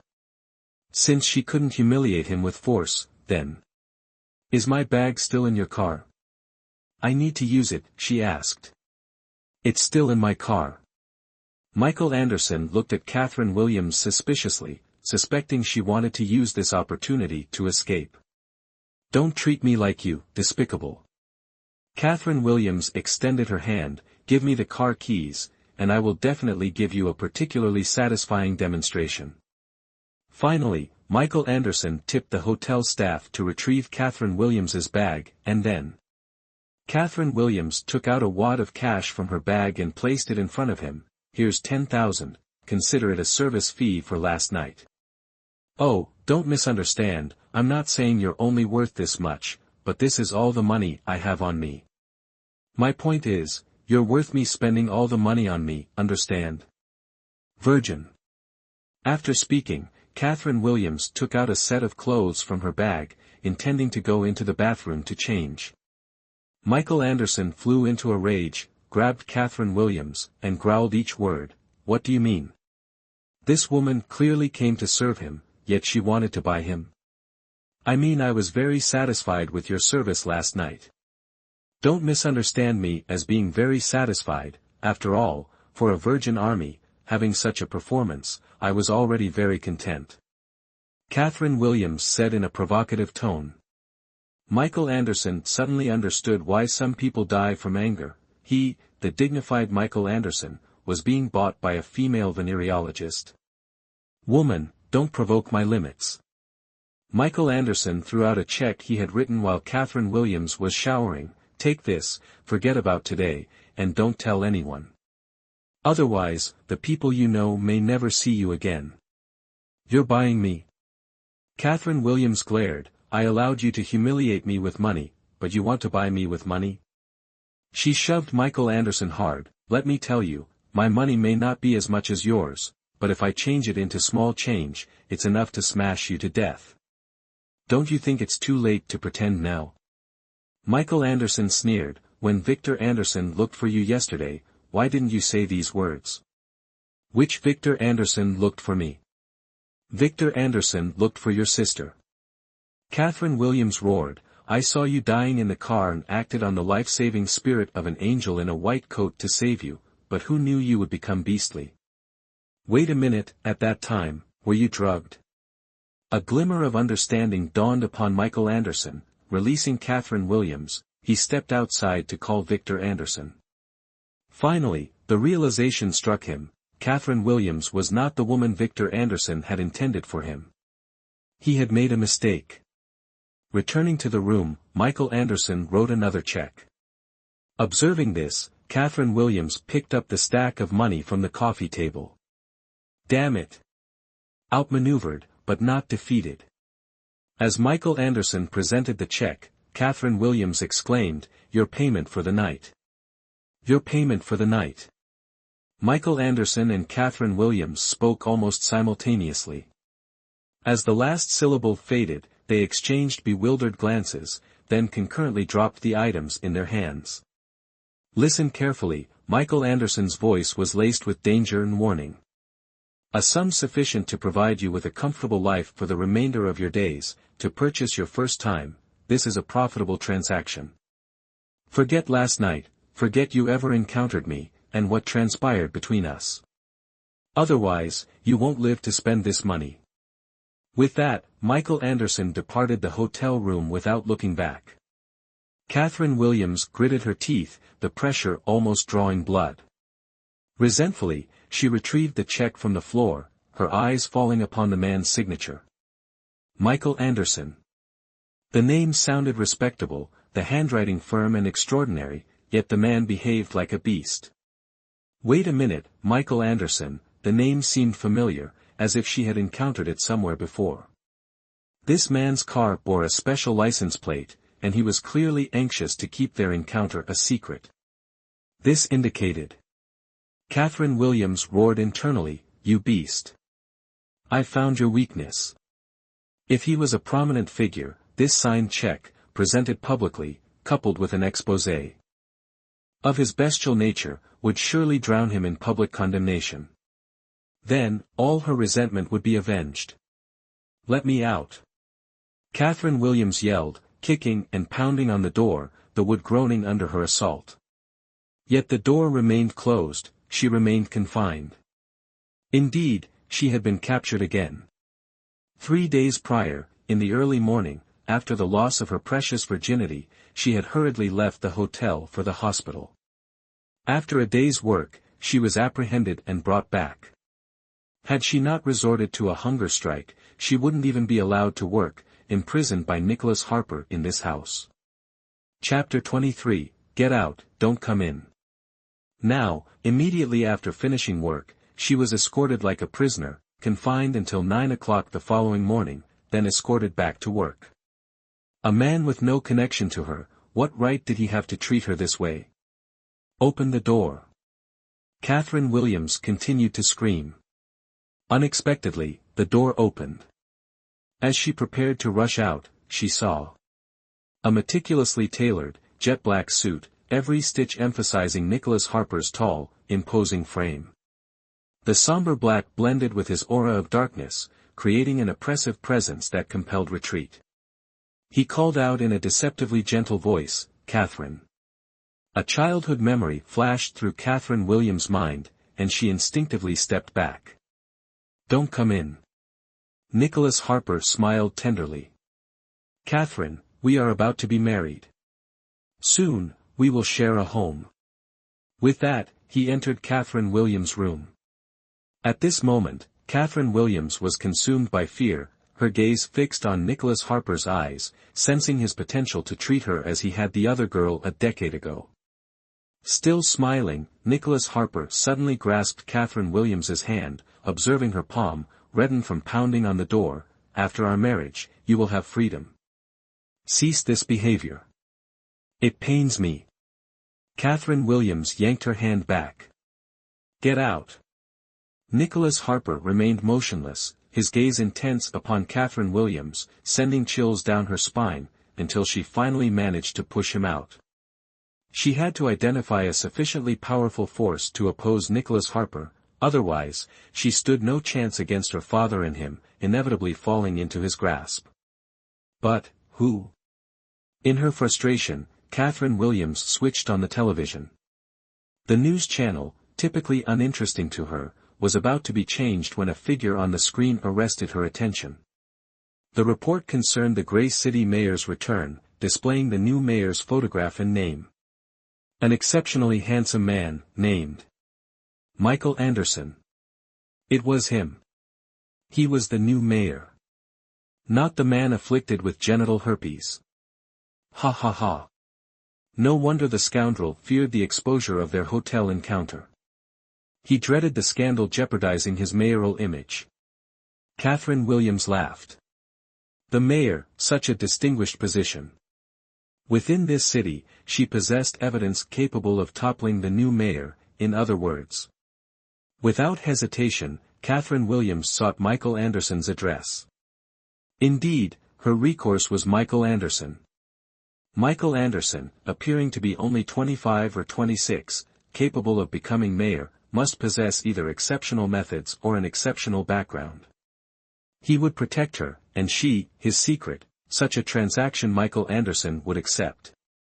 After considerable effort, a harsh reality struck Catherine Williams. She couldn't locate Michael Anderson's address. Michael Anderson's information was highly confidential, the sole public contact method being the mayor's mailbox on the website. However, correspondence to the mayor's mailbox was pre-screened by a secretary, making direct communication with Michael Anderson impossible through this channel. Left with no alternative, she had to request Tina Morgan to contact Victor Anderson for Michael Anderson's contact information, but Victor Anderson refused. Catherine Williams contemplated, only one path remained, waiting for Michael Anderson in front of his company building, seeking an opportunity to approach him. Evading the two bodyguards tailing her, however, would be far from simple. Nevertheless, for the sake of her future happiness, she had to succeed. Failure was not an option. That night, Catherine Williams pondered methods to elude her bodyguards, finally devising a plan at dawn, then sleeping soundly. The next morning, Catherine Williams maintained her usual routine of feigning reluctance upon waking, acting coquettishly during breakfast, and then departing for work with a sullen demeanor. Indeed, she couldn't reveal any unusual behavior. The person who knew her best sat opposite her, and any deviation could alert her father to her renewed defiance, leading Nicholas Harper to crush her plan in its infancy. At the hospital, Catherine Williams spent the entire workday somewhat distracted, her anxiety escalating as the afternoon wore on and closing time approached. Should this attempt fail and Nicholas Harper discern her intentions, she would have no further opportunities. She understood Nicholas Harper's methods well. Nearing the end of the workday, she received a concise 3-word text message from Tina Morgan, in position. Catherine Williams, persevere. She encouraged herself. The end of the workday arrived promptly, and one of the two bodyguards entered, stating, "Miss Williams, it's time for your departure." Acknowledged. Catherine Williams gathered her belongings and, with an air of nonchalance, followed the bodyguard out of the building and into the waiting vehicle. One bodyguard drove, while the other remained beside Catherine Williams, observing her intently, as if anticipating an escape attempt at any moment. Catherine Williams suppressed a sardonic smile, glancing at her watch. 1 minute remained. 1 minute later, a sudden, sharp braking sound pierced the air as the vehicle carrying Catherine Williams came to an abrupt halt. The bodyguard's immediate reaction was to fixate on Catherine Williams, apprehensive of an escape attempt. "What is the meaning of this constant surveillance? You have observed me throughout the day. Do you suspect I would tamper with your vehicle?" Catherine Williams reclined against the seat, feigning an air of repose. The bodyguard in the driver's seat exited the vehicle to assess the situation, while the bodyguard assigned to Catherine Williams lowered the car window to inquire about the cause of the disruption. During the brief interval when the bodyguard's attention was diverted, Catherine Williams discreetly grasped the door handle, swiftly incapacitating the adjacent bodyguard with a forceful kick, and hastily exited the vehicle. Tina Morgan's vehicle, engine idling, awaited her at a bend in the road a short distance away. Catherine Williams, with a display of agility that elicited gasps from onlookers, sprinted towards the car and leaped inside. Such decisive action from a woman was an unusual sight. Tina Morgan accelerated rapidly, the sports car's engine roaring as it merged into the flow of traffic, deftly overtaking the vehicles ahead. Remarkable, one might mistake this for a scene from an action film. Catherine Williams, wiping perspiration from her brow, accepted the car keys offered by Tina Morgan, exited the vehicle at an intersection, entered the car Tina Morgan had prepared for her, and proceeded towards Michael Anderson's corporate headquarters. She hoped Michael Anderson would still be present at this hour. 30 minutes later, Catherine Williams's vehicle came to a stop in front of the opposing building.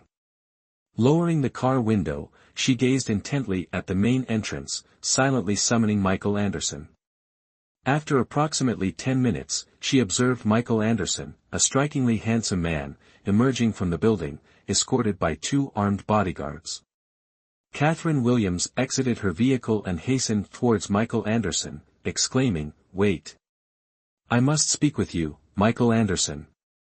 Michael Anderson paused, his gaze following the direction of the voice, a frown creasing his brow.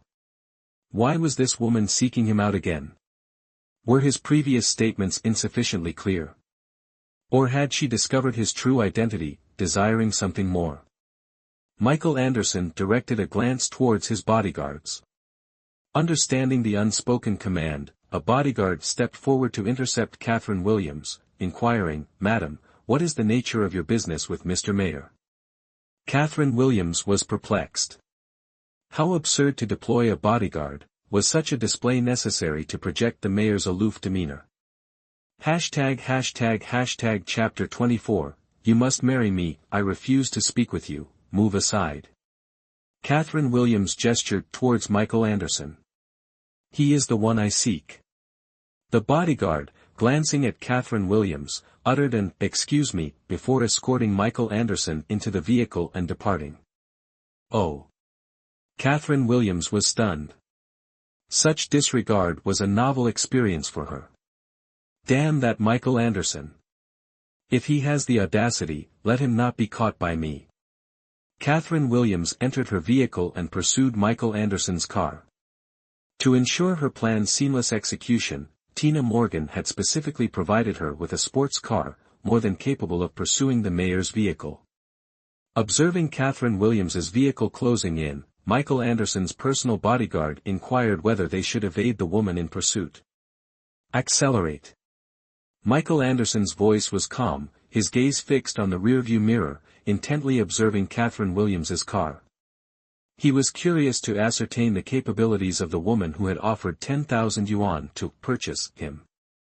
The driver accelerated. Michael Anderson noted Catherine Williams's swift reaction, matching his increased speed. He smirked. Disregard her, proceed home. His sedan, after all, couldn't outpace the woman's sports car. Capable of 400 kilometers per hour. Sensing the vehicle ahead decelerating, Catherine Williams thought, he's finally showing some sense. She accelerated, maneuvering her vehicle into the adjacent lane to drive parallel to Michael Anderson's car.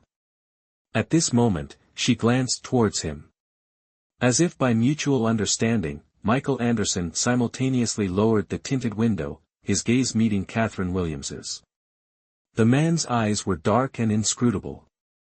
His elbow rested on the window frame, his hand loosely covering his lips, an air of regalness emanating naturally. He observed Catherine Williams with a detached expression, as if everything remained under his control. Catherine Williams suddenly realized that his aura of dominance stemmed from his position of power, explaining his perpetual composure. Why hadn't she grasped this sooner? Turning her head, Catherine Williams refocused on the traffic ahead. Her support was Michael Anderson. Even if he wished her gone from his presence, she would cling to him. Michael Anderson, hold steady. Michael Anderson smirked and raised the car window. Mr. Mayor, his personal bodyguard inquired, is it necessary to address this woman's presence? Unnecessary. If this woman required handling, he would personally attend to it. She differed from the other women in his past, dealing with her would be intriguing. Michael Anderson resided in a two-story villa exceeding 500 square meters, complete with a small garden and pool, located within a downtown villa complex. He had purchased it with the proceeds from stock trading at the age of 21. As the black Mercedes parked outside the villa, the audacious Porsche screeched to a halt. Catherine Williams exited, striding purposefully towards Michael Anderson. Her heels clicked decisively against the cement, her aura even giving pause to the highly trained government bodyguards. Michael Anderson. Catherine Williams, enraged, pointed at Michael Anderson and scolded, chasing you in a car driven by a woman, do you find it amusing? Are you even a man? Bodyguard and chauffeur exchanged glances, Michael Anderson cast a cold look, curtly commanding, leave. Yes, Mr. Mayor. Those unrelated promptly vanished. Michael Anderson then slowly approached Catherine Williams, stopping before her, regarding her with a half-smile, whether I am a man or not, aren't you quite aware? Bearing the title of Mrs. Mayor, even Nicholas Harper would have to carefully consider before daring to act against her. Michael Anderson, unhurried, amusedly assessed the woman before him. You still need to consider. Catherine Williams glared. Really, she, such a great beauty, offering herself willingly, this man still needed to consider. Of course, consideration is required. Michael Anderson stated, the mental hospital, the Institute of Scientific Research, the extraterrestrial research area, to which should I take you? Catherine Williams's anger instantly surged. However, she told herself to remain calm. She came to implore this man to marry her. Her demeanor naturally had to be somewhat pleasant.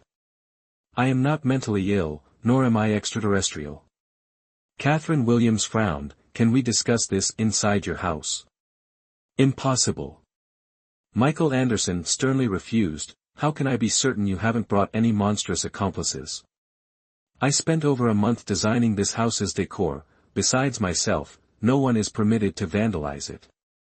Humph. Catherine Williams entered the house on her own accord. Michael Anderson frowned. This woman was truly proactive. However, things seemed more intriguing than he anticipated. This woman actually came to request his hand in marriage. Could she intend to use that matter to threaten him? Inside the house, Catherine Williams's gaze was immediately captivated by the decor, an abstract minimalist style, simple yet meticulously detailed, maximizing minimalist aesthetics without sacrificing elegance. Like the man himself, the simple suit he wore provided a lavish visual feast, exceedingly pleasing to the eye. Damn! This seemingly unremarkable man could actually design such decor. What do you wish to discuss? Michael Anderson entered, removing his suit jacket, loosening his tie, casually sitting on the sofa. Are you aware that barging into someone's house like this constitutes illegal trespassing? With a single call, my bodyguards will shoot through your kneecaps. Catherine Williams furrowed her brow in confusion. I'm not assaulting you, what are you complaining about? Michael Anderson smirked. What are you ultimately trying to do? I want you to marry me. Catherine Williams looked at Michael Anderson. I'm serious. I'm also serious. Absolutely, not possible. Michael Anderson stood up and walked upstairs. You have 3 seconds, get out. Bluntly dismissed without any consideration, although Catherine Williams felt embarrassed, for her future happiness, she absolutely would not easily give up. Michael Anderson. Catherine Williams pursued, finally intercepting Michael Anderson before he reached his room, her gaze resolute. I am absolutely going to marry you. Michael Anderson assessed Catherine Williams. Many women desire to marry me.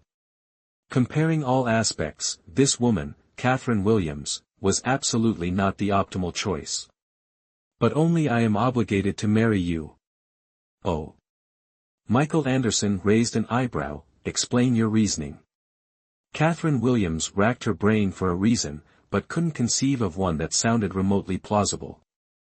Michael Anderson scoffed softly, sidestepping Catherine Williams to enter his room. At this precise moment, Catherine Williams exclaimed, because you did that with me. She turned, stepping in front of Michael Anderson. My family recently registered our household in Grace City, and in my hometown, there's a tradition where women may only marry the first man they are with. Hashtag chapter 25, trifled with by this man. My apologies. Michael Anderson chuckled coldly. I would like to believe you.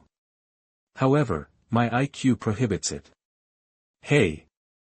Catherine Williams tugged at Michael Anderson's shirt. I willingly offered myself, and you still refuse? You're 26, aren't you?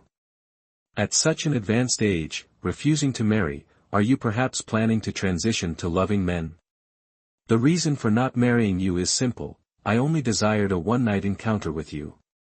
Michael Anderson stated indifferently, his demeanor exceedingly obnoxious. Furthermore, I am 28 years old. Is that so? Catherine Williams immediately employed sweet talk. Do you know the distinction between 26 and 28? It's the difference between being called Mr. and being called old man. It's better to be addressed as Mr. Michael Anderson feigned enjoyment. Really? Let me hear it. Catherine Williams' voice dripped with honey, unusually sweet. Darling, Michael Anderson, satisfied, smirked, leaning down to whisper in Catherine Williams' ear, the next time you're beneath me, remember to call me that, I enjoy hearing it. Now, get lost, damn you. Catherine Williams erupted in anger. Michael Anderson. Are you not being excessively unreasonable? She shoved Michael Anderson. That was my first time. You intend to just leave after having your way?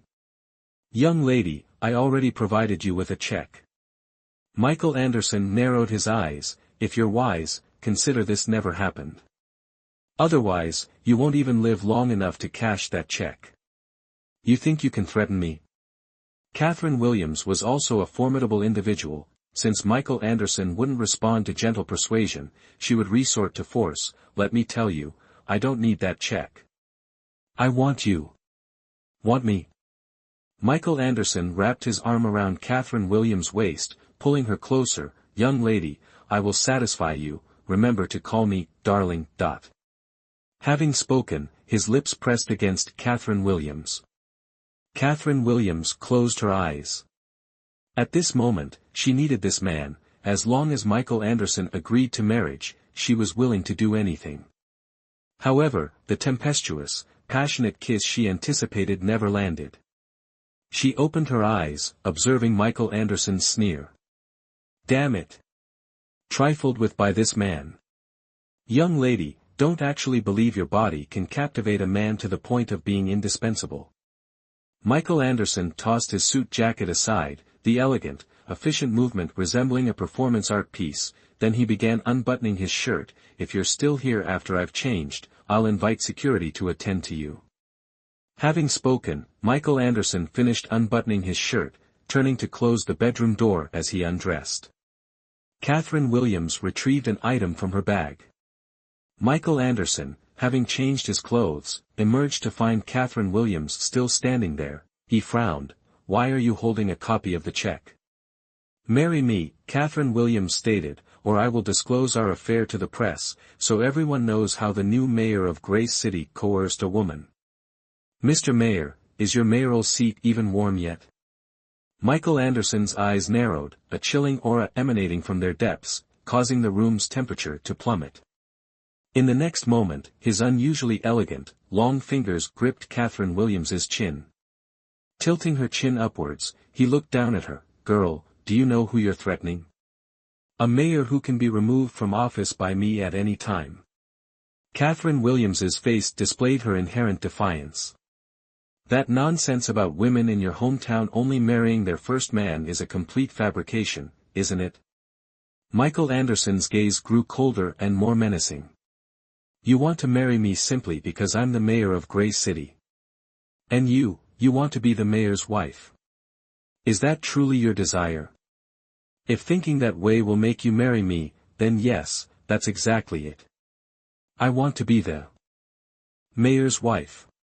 Catherine Williams, reckless, disregarded the consequences. A mocking expression flickered in Michael Anderson's deep, dark eyes as his grip tightened. Just you. Why not me? Catherine Williams challenged Michael Anderson's gaze. Anything a woman can do, I can do. Regarding men like you, I understand even more than other women. Other women wouldn't dare threaten you, would they? I dare. Doesn't that make me more qualified?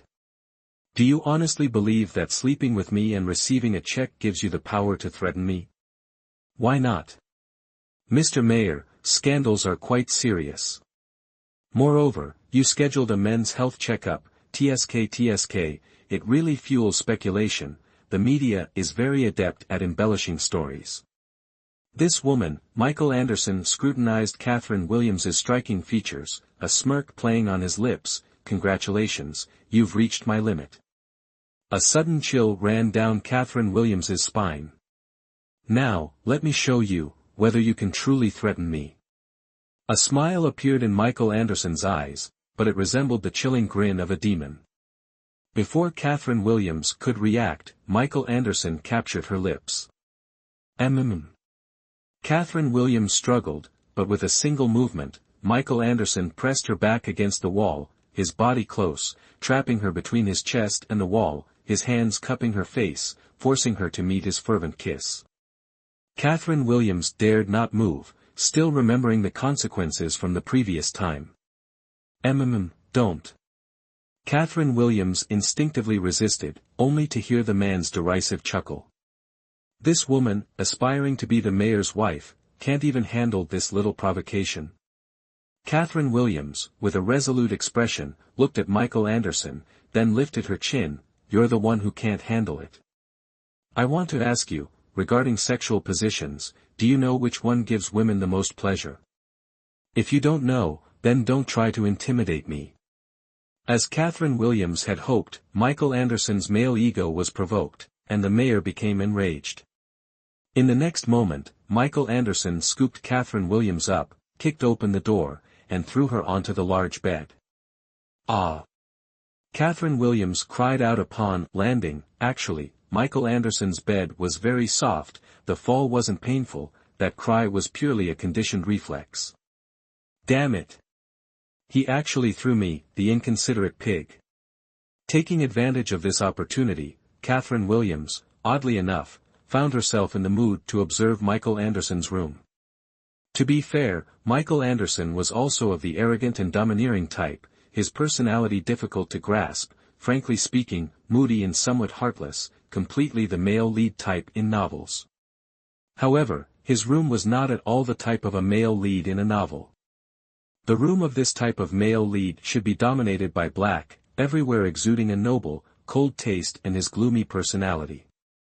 But Michael Anderson's room still had a simple, abstract decorative style, dominated by warm colors, very clean, white curtains, the slanted sunset shining in, sunlight filling the room, making the whole room warm and comfortable. Before Catherine Williams could even sigh in admiration, she suddenly heard a whoosh sound, and the whole room was plunged into darkness. Michael Anderson had drawn the curtains. Michael. Under the dim light, Catherine Williams tried to hide her fear as she looked at Michael Anderson. What exactly do you truly want to do? Chapter 26, You'd better satisfy me. If I don't do it for real, won't you be very disappointed? Michael Anderson, Catherine Williams' voice trembled slightly. The matter of position, you don't need to worry. Catherine Williams knew this kind of thing could make a woman's body feel pleasure, but before, in her memories, what occupied more space was pain. The first time, the second time, were both painful. Therefore, she was afraid. However, she absolutely would not let anyone see her fear. Michael Anderson. Catherine Williams gripped Michael Anderson's shoulders tightly. You'd better satisfy me. Otherwise, I'll just happen to reveal to the weekly magazine that the mayor is impotent.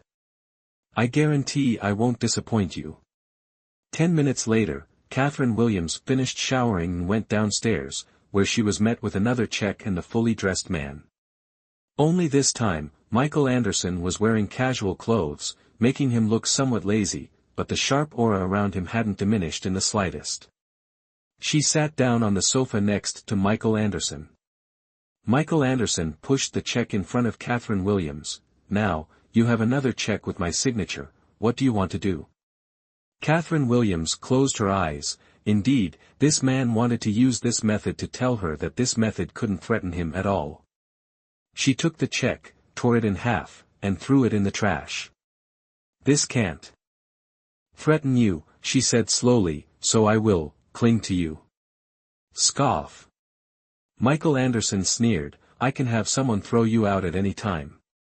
All right, Catherine Williams responded, seemingly unafraid. I'll inform your close protection officer about what we just did, and how you subsequently threw me out like this. She glanced at her bathrobe. I'm wearing the evidence. What is your ultimate goal? Michael Anderson fixed Catherine Williams with an icy stare. Are you truly this interested in the position of the mayor's wife? While that's not entirely accurate, I won't deny it. In truth, what captivated Catherine Williams was the sense of security the position offered. Michael Anderson realized he couldn't quite decipher this woman, the truth or falsehood within her words remained elusive. "I'm staying here tonight." Catherine Williams ascended the stairs unbidden, waving to Michael Anderson. "This matter isn't settled yet. Michael Anderson, you took advantage of me, and I will reclaim something of equal value from you. Or, we both perish." Michael Anderson frowned. What did this woman think his house was? A shelter for stray animals? Catherine Williams went upstairs, selected a guest room that caught her eye, and after closing the door behind her, quietly used Michael Anderson's landline to call Tina Morgan. She couldn't use her cell phone, she currently had none on her person, for fear of Nicholas Harper tracing her location. Nicholas Harper didn't yet know what kind of person Michael Anderson was, and he was likely to barge in with a posse and drag her away. The call connected quickly, and Tina Morgan launched into a tirade. "Damn it. Nicholas Harper's temper is getting worse and worse. He's turning my house upside down, practically holding a gun to my head. Judging by his demeanor, if he finds you, girl, your life is in danger. Oh, wait, I mean your virginity is in danger. Prosperity Avenue, Island Estate Residence number 5. Send my luggage here. Remember, it must arrive before 9 a.m. tomorrow." Catherine Williams issued rapid instructions and hung up. She approached the floor-to-ceiling window, drawing back the curtains. Night had fallen, and the lights in the residential area twinkled in a dazzling, multicolored display. Grumble, her stomach, beneath the breathtaking nightscape, voiced its dissent. Catherine Williams, embarrassed, quickly covered her abdomen with her hand. She had eaten only sparingly at noon, and had been forced to exert herself in the afternoon. Hunger was now an inevitable consequence. But, could she go downstairs to eat? Catherine Williams quickly reasoned that if she dared to threaten the mayor, pilfering some food from his refrigerator was hardly a transgression.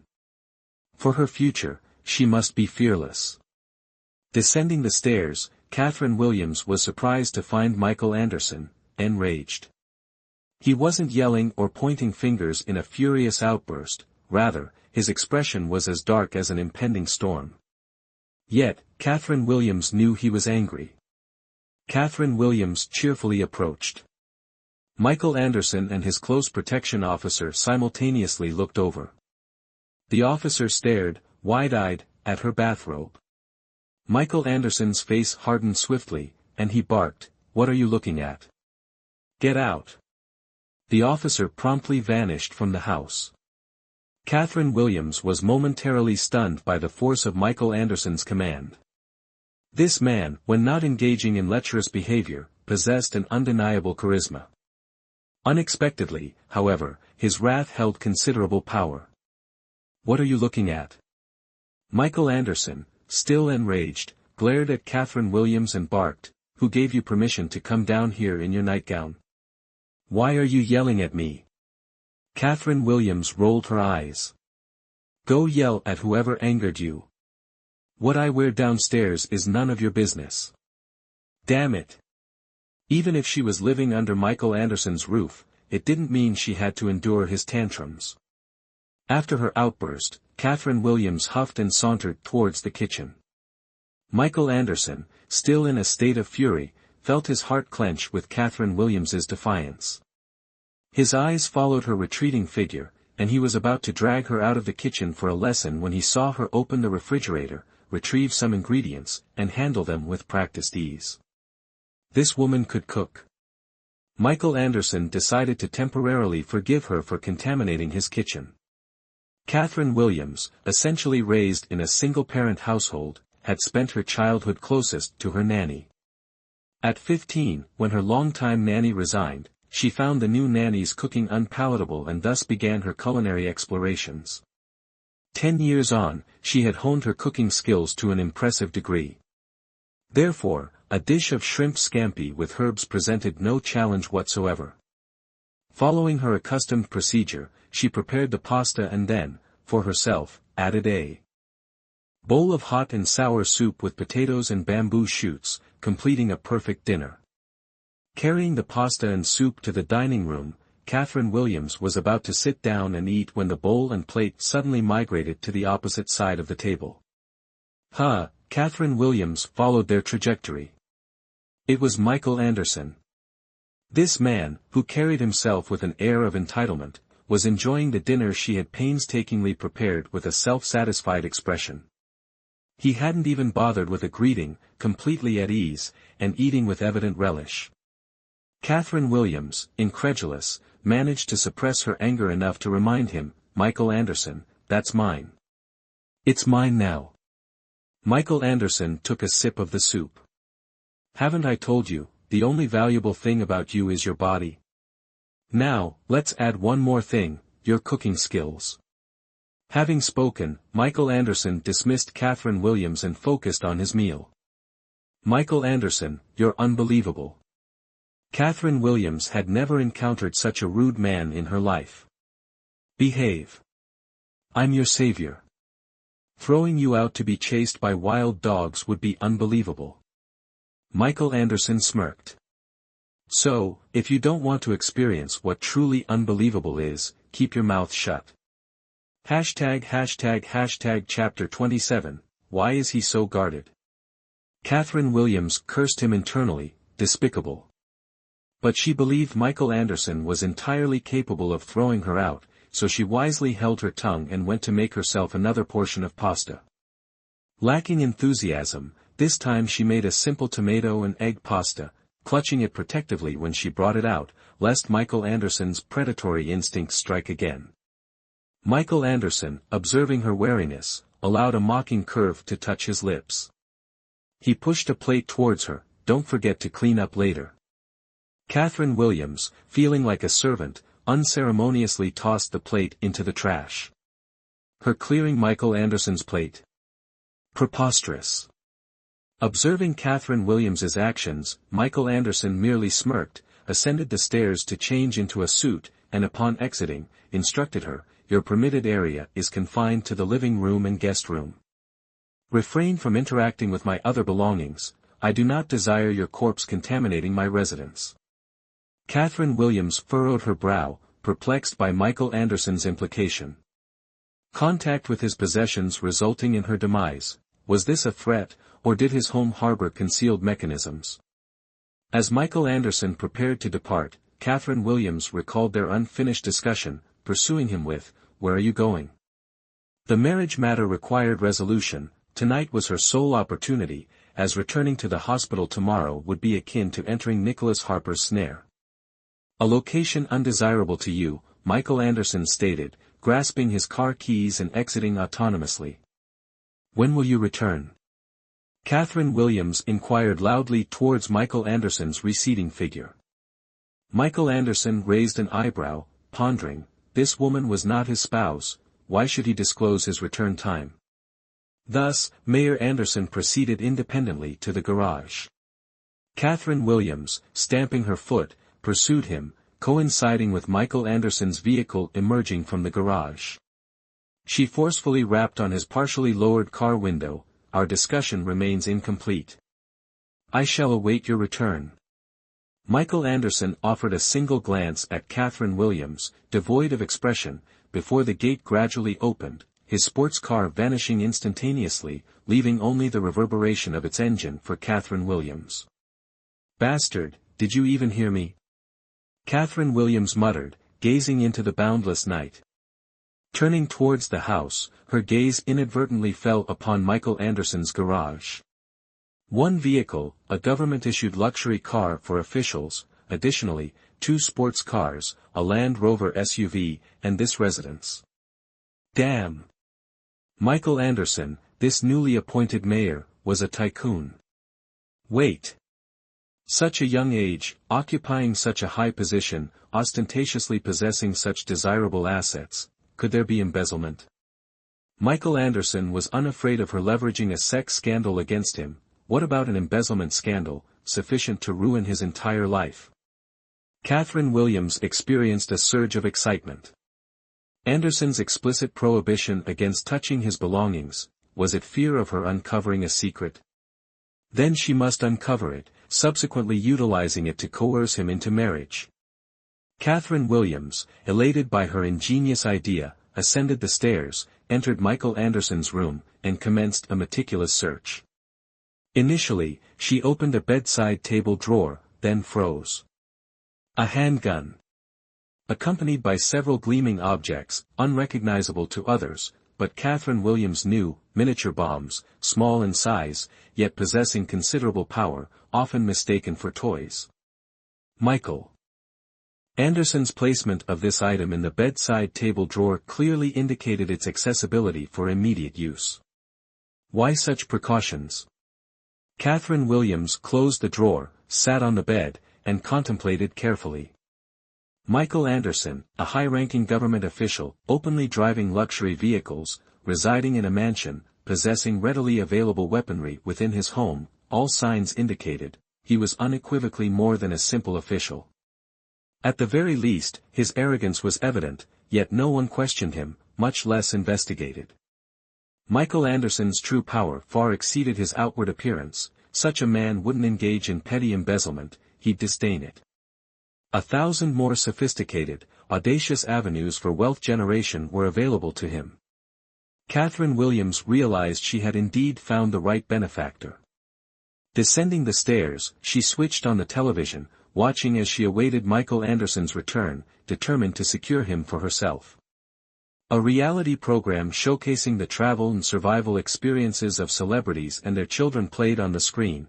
Catherine Williams observed a different facet of these radiant stars, gentle, refined. It seemed that after having children, they were no different from any ordinary man in a paternal role. She pondered, children. Time elapsed, each second ticking by unnoticed as Catherine Williams remained preoccupied with a certain notion, oblivious to all else, until the assertive purr of a sports car jolted her back to awareness. She rose, directing her gaze towards the entrance. Michael Anderson had arrived, his left hand casually tucked into his trouser pocket, a simple gesture rendered remarkably elegant by his presence. An aura of compelling authority subtly emanated from him, an almost palpable pressure. This was the very essence of the mayor. Observing Catherine Williams, Michael Anderson furrowed his brow. Why are you still awake? Because you haven't agreed to register our marriage, Catherine Williams stated. Michael Anderson settled down, preparing to change his shoes. Catherine Williams, noticing this, promptly and solicitously fetched his slippers. He readily accepted her service, donned the slippers, and ascended the stairs, leaving behind a single remark, "Then don't sleep for the rest of your life." Catherine Williams nearly choked with indignation. Undeterred, Catherine Williams pursued him. As Michael Anderson neared his room, she tugged at his sleeve, only to have him react swiftly, seizing her hand and pressing it against the wall. "Girl, I've made it clear, I'm satisfied only with your body and your culinary skills." He glanced towards the window at the end of the hallway. "Mention marriage again, and I'll throw you from the second floor for the dogs." "I will make you agree," Catherine Williams declared, her gaze fixed resolutely on Michael Anderson. "I will make you obediently bring your identification and household registration book and accompany me to the Civil Affairs Bureau for registration."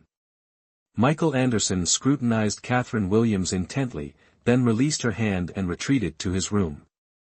Catherine Williams returned to the living room, a sense of unease pervading her as the night wore on.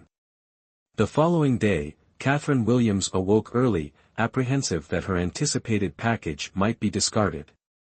Unexpectedly, as she descended the stairs, the close protection officer assigned to Michael Anderson approached her, inquiring, "Miss, did the mayor consume the dinner you prepared yesterday?" "Yes," Catherine Williams responded hastily, assuming some trouble had arisen, "but I didn't poison it." "Miss, that wasn't our implication." The initially resolute bodyguard now appeared hesitant. "We were wondering if you could prepare an additional portion for breakfast." Catherine Williams was stunned. What was this situation? Was she truly being treated as a readily available housekeeper? The situation is such that the mayor's palate is, well, rather discerning. His usual cook has fallen ill and is hospitalized. "We haven't found a restaurant that suits his taste, but he seems to appreciate your cooking." Catherine Williams tilted her head, pondering, so, she had inadvertently captured the mayor's stomach? After careful deliberation, Catherine Williams consented, then instructed the security personnel, "A package will be delivered shortly, addressed to Michael Anderson, but it actually contains my clothing. It's not an explosive device, could you briefly inspect it and accept it on my behalf?" Chapter 28, Idiot, you don't even know how to breathe. The security personnel nodded, the transaction successfully concluded. Half an hour later, Michael Anderson descended the stairs, observing a lavish breakfast spread, and a large suitcase. He narrowed his eyes menacingly, fixing a cold gaze upon Catherine Williams. "What are you attempting to do?" "I've taken a liking to your house, planning an extended stay." Michael Anderson smirked. "You believe I should express gratitude? No need for formalities." Catherine Williams waved her hand dismissively, feigning generosity, "although it's undeniably true that I've elevated this place several notches." Michael Anderson scoffed, accustomed to solitude. This woman was now proposing cohabitation. How could he possibly agree? He summoned the security personnel, gesturing towards Catherine Williams. "Remove her, along with her luggage, from the premises." Subsequently, he seated himself, leisurely savoring the authentic English breakfast prepared by Catherine Williams. "Hey!" Catherine Williams was genuinely at a loss for words with Michael Anderson. How could such a perfect specimen of a man exist? She wanted to berate him but feared causing offense, so she lowered her demands, stating, "I'll stay until your housekeeper is discharged from the hospital." At this point, Michael Anderson also noticed the unexpectedly delicious breakfast, glancing at Catherine Williams, signaling for her to continue. "Didn't you express satisfaction with my culinary skills? Allow me to stay until your housekeeper's discharge. I'll handle breakfast and dinner, guaranteeing your satisfaction." Catherine Williams' voice softened, a hint of embarrassment in her tone. "I simply have nowhere else to go." Michael Anderson observed Catherine Williams intently. She was speaking softly with her head bowed, her dark hair cascading down, devoid of tears, yet he perceived her as utterly pitiful. He was the mayor. When citizens faced hardship, he should extend a helping hand. Moreover, this particular citizen possessed both physical attributes and culinary skills that pleased him. Thus, Michael Anderson, as if compelled by some inexplicable force, agreed to Catherine Williams' proposal. In truth, he wasn't particularly compassionate, and he recognized that her offer to stay until the housekeeper's return was merely a delaying tactic. He simply wanted to observe what further schemes this woman would employ to marry him. Furthermore, he was becoming slightly curious about the true motive behind this woman's relentless pursuit of him. "Agreeing with me proves you have discerning taste." Catherine Williams breathed a sigh of relief, beaming at Michael Anderson, then leaned down, bestowing a kiss upon him. "A reward for you." Then, she carried her luggage upstairs. Michael Anderson's grip on his cutlery seemed to freeze. He touched his cheek, as if the warmth from her lips still lingered. He narrowed his eyes. That woman dared to take liberties with him. The mayor of this city's affections, were they something she could casually claim? She truly required a lesson. Nevertheless, he had to admit, her smile just now was truly captivating. Shortly after, Catherine Williams descended the stairs, and Michael Anderson beckoned her with a proprietary tone, as if summoning a pet. "Come here."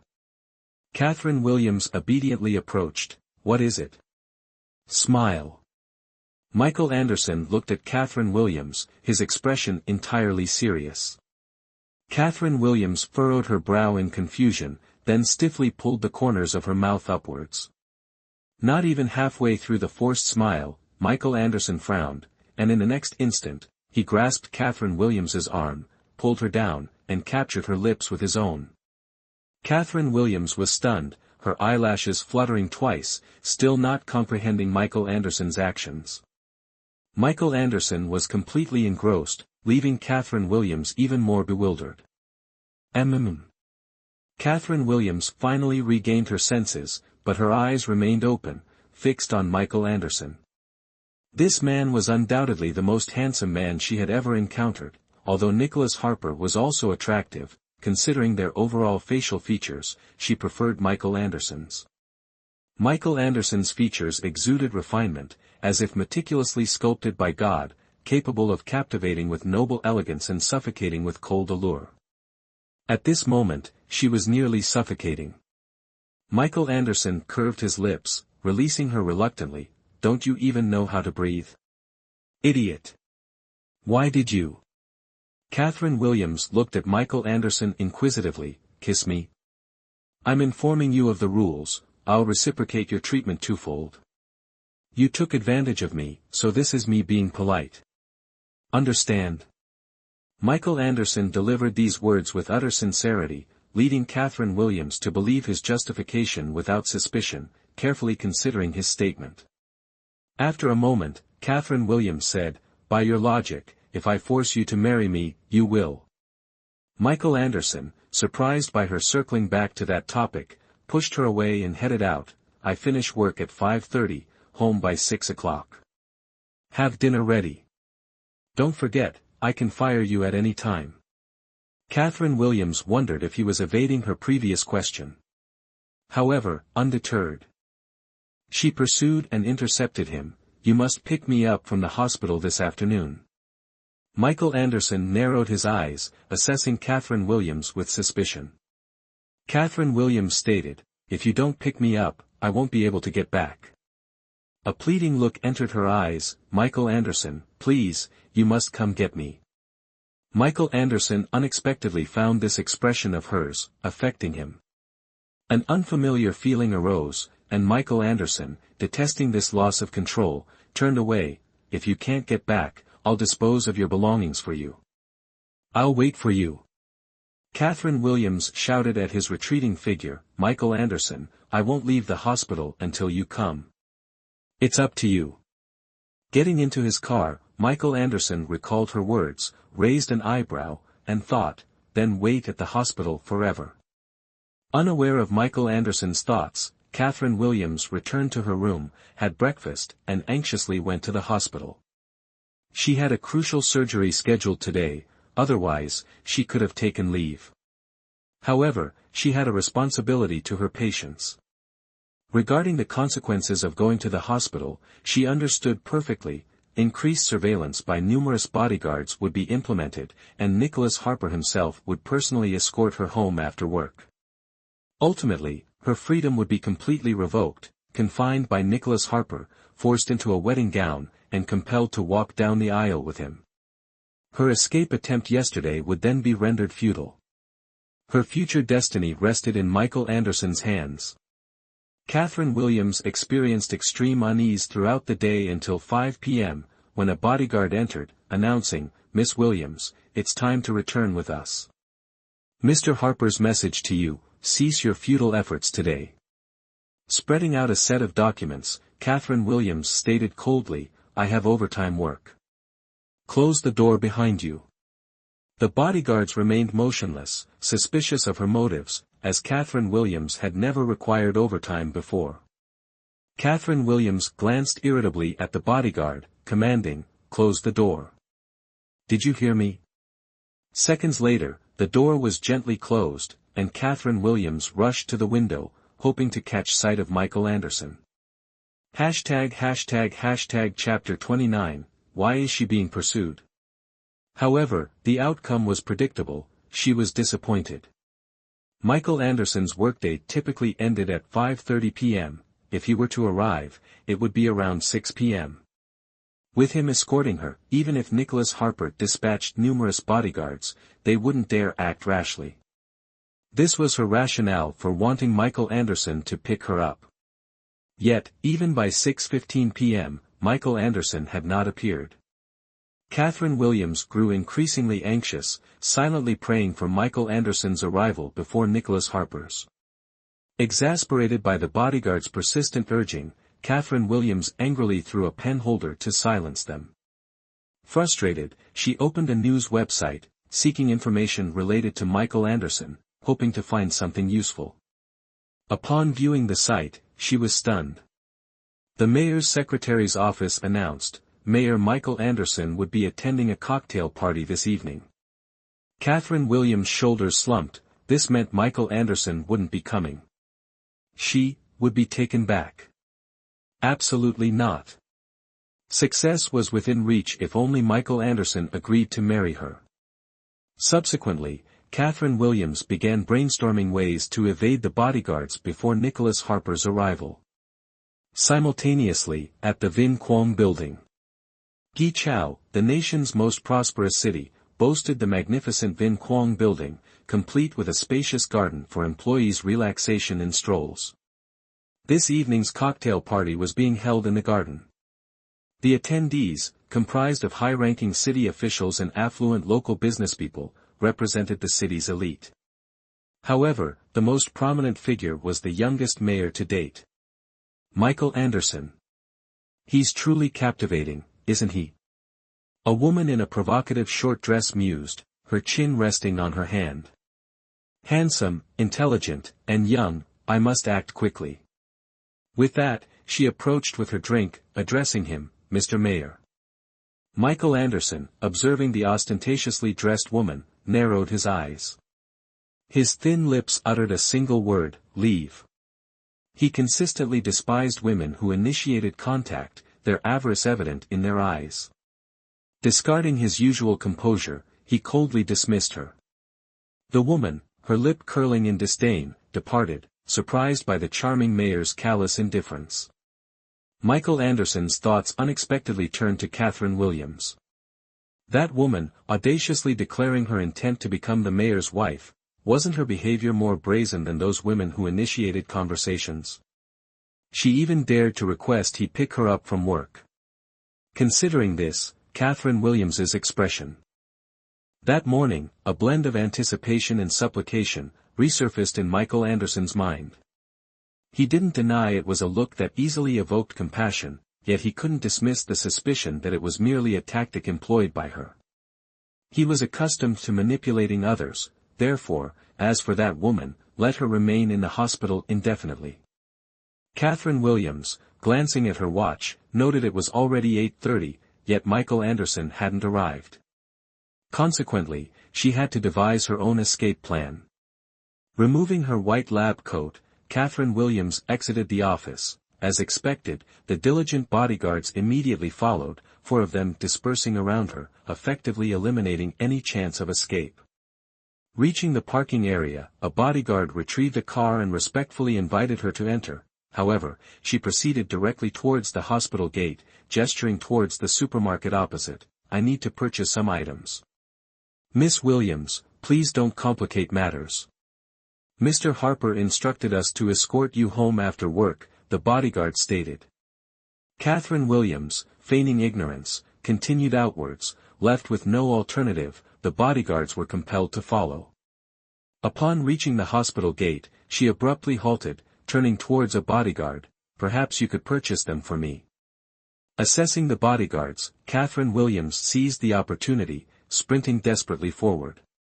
The remaining 2 bodyguards reacted swiftly, their legs propelling them in pursuit of Catherine Williams. Due to her childhood connection with the Harper family, a secretive and influential clan, Catherine Williams had undergone training. Long-distance running, for her, was as straightforward as performing a minor surgical procedure. Her long legs further facilitated this. Miss Williams, the bodyguard called out. Catherine Williams, feigning deafness, focused solely on running. Shortly thereafter, Catherine Williams heard the urgent blare of a car horn. It was the bodyguard who had driven there, signaling her to stop and cease resistance. How could she comply? Despite her labored breathing, Catherine Williams persevered. Once she crossed the street at the upcoming crosswalk, the car wouldn't be able to pursue her against traffic. Strategies are, after all, human constructs. While running across the crosswalk, Catherine Williams heard the distinct horn of a sports car. Glancing over, she noticed the license plate, audacious and stylish, seemed somewhat familiar. Upon further reflection, she recalled seeing this car in Michael Anderson's garage the previous night. Michael Anderson. She ran towards it, and before the car door could fully open, she vaulted directly into the passenger seat, breathlessly urging, "Quickly, drive." Michael Anderson accelerated, an amused expression on his face. "My dear, I hadn't realized you possessed such agility. Few female physicians in the world could leap into a sports car with such finesse. Otherwise, how would I dare entertain the notion of marrying you?" Catherine Williams, retrieving a tissue to wipe away the perspiration, then grabbed a bottle of mineral water, twisting off the cap to drink directly. Michael Anderson casually remarked, "That's the bottle I already drank from." Catherine Williams retorted, "So? I don't mind indirect kissing with you." "I do." Michael Anderson, holding the water bottle, tossed it out the window.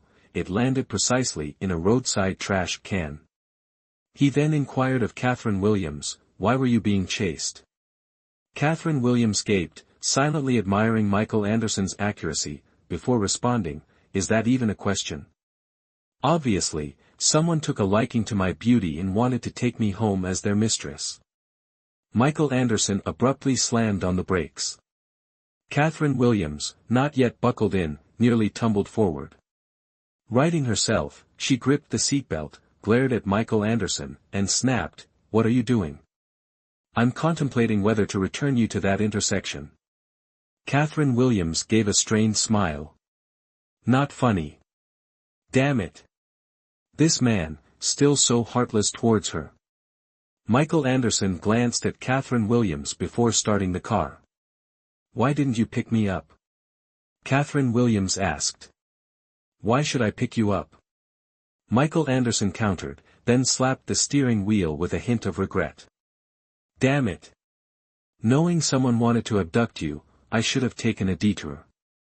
Catherine Williams racked her brain, trying to figure out how to explain the chase to Michael Anderson. However, upon further reflection, there was something she absolutely had to clarify before explaining, lest she appear foolish afterward. "Michael Anderson, do you care about what happens to me?" At this, Michael Anderson scoffed, as if he'd heard the most ludicrous joke. "Girl, don't ask questions that so readily reveal your intelligence quotient." "Oh, then I don't need to explain anything to you." Catherine Williams spoke nonchalantly, but in truth, a prickle of annoyance lingered. As for the reason for this annoyance, perhaps it was simply the unfamiliar sting of being disregarded. "Let's talk business." Catherine Williams looked earnestly at Michael Anderson. "I genuinely want to register our marriage. Moreover, it absolutely has to be with you. Here's the deal." Catherine Williams began to negotiate terms with Michael Anderson. "As long as you agree to marry me, I can agree to anything you ask."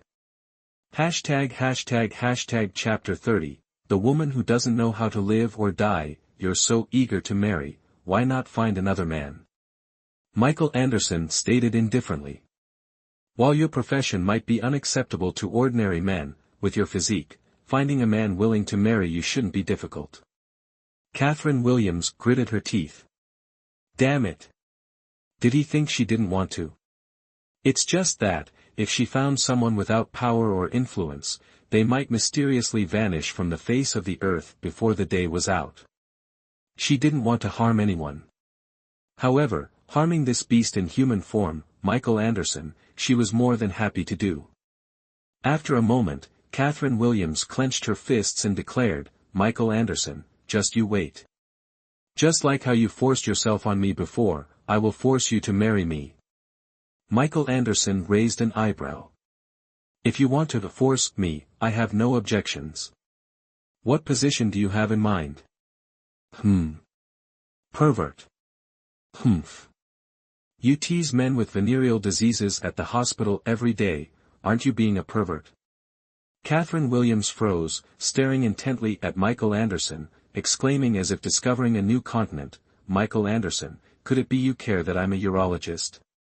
"Actually, I don't care."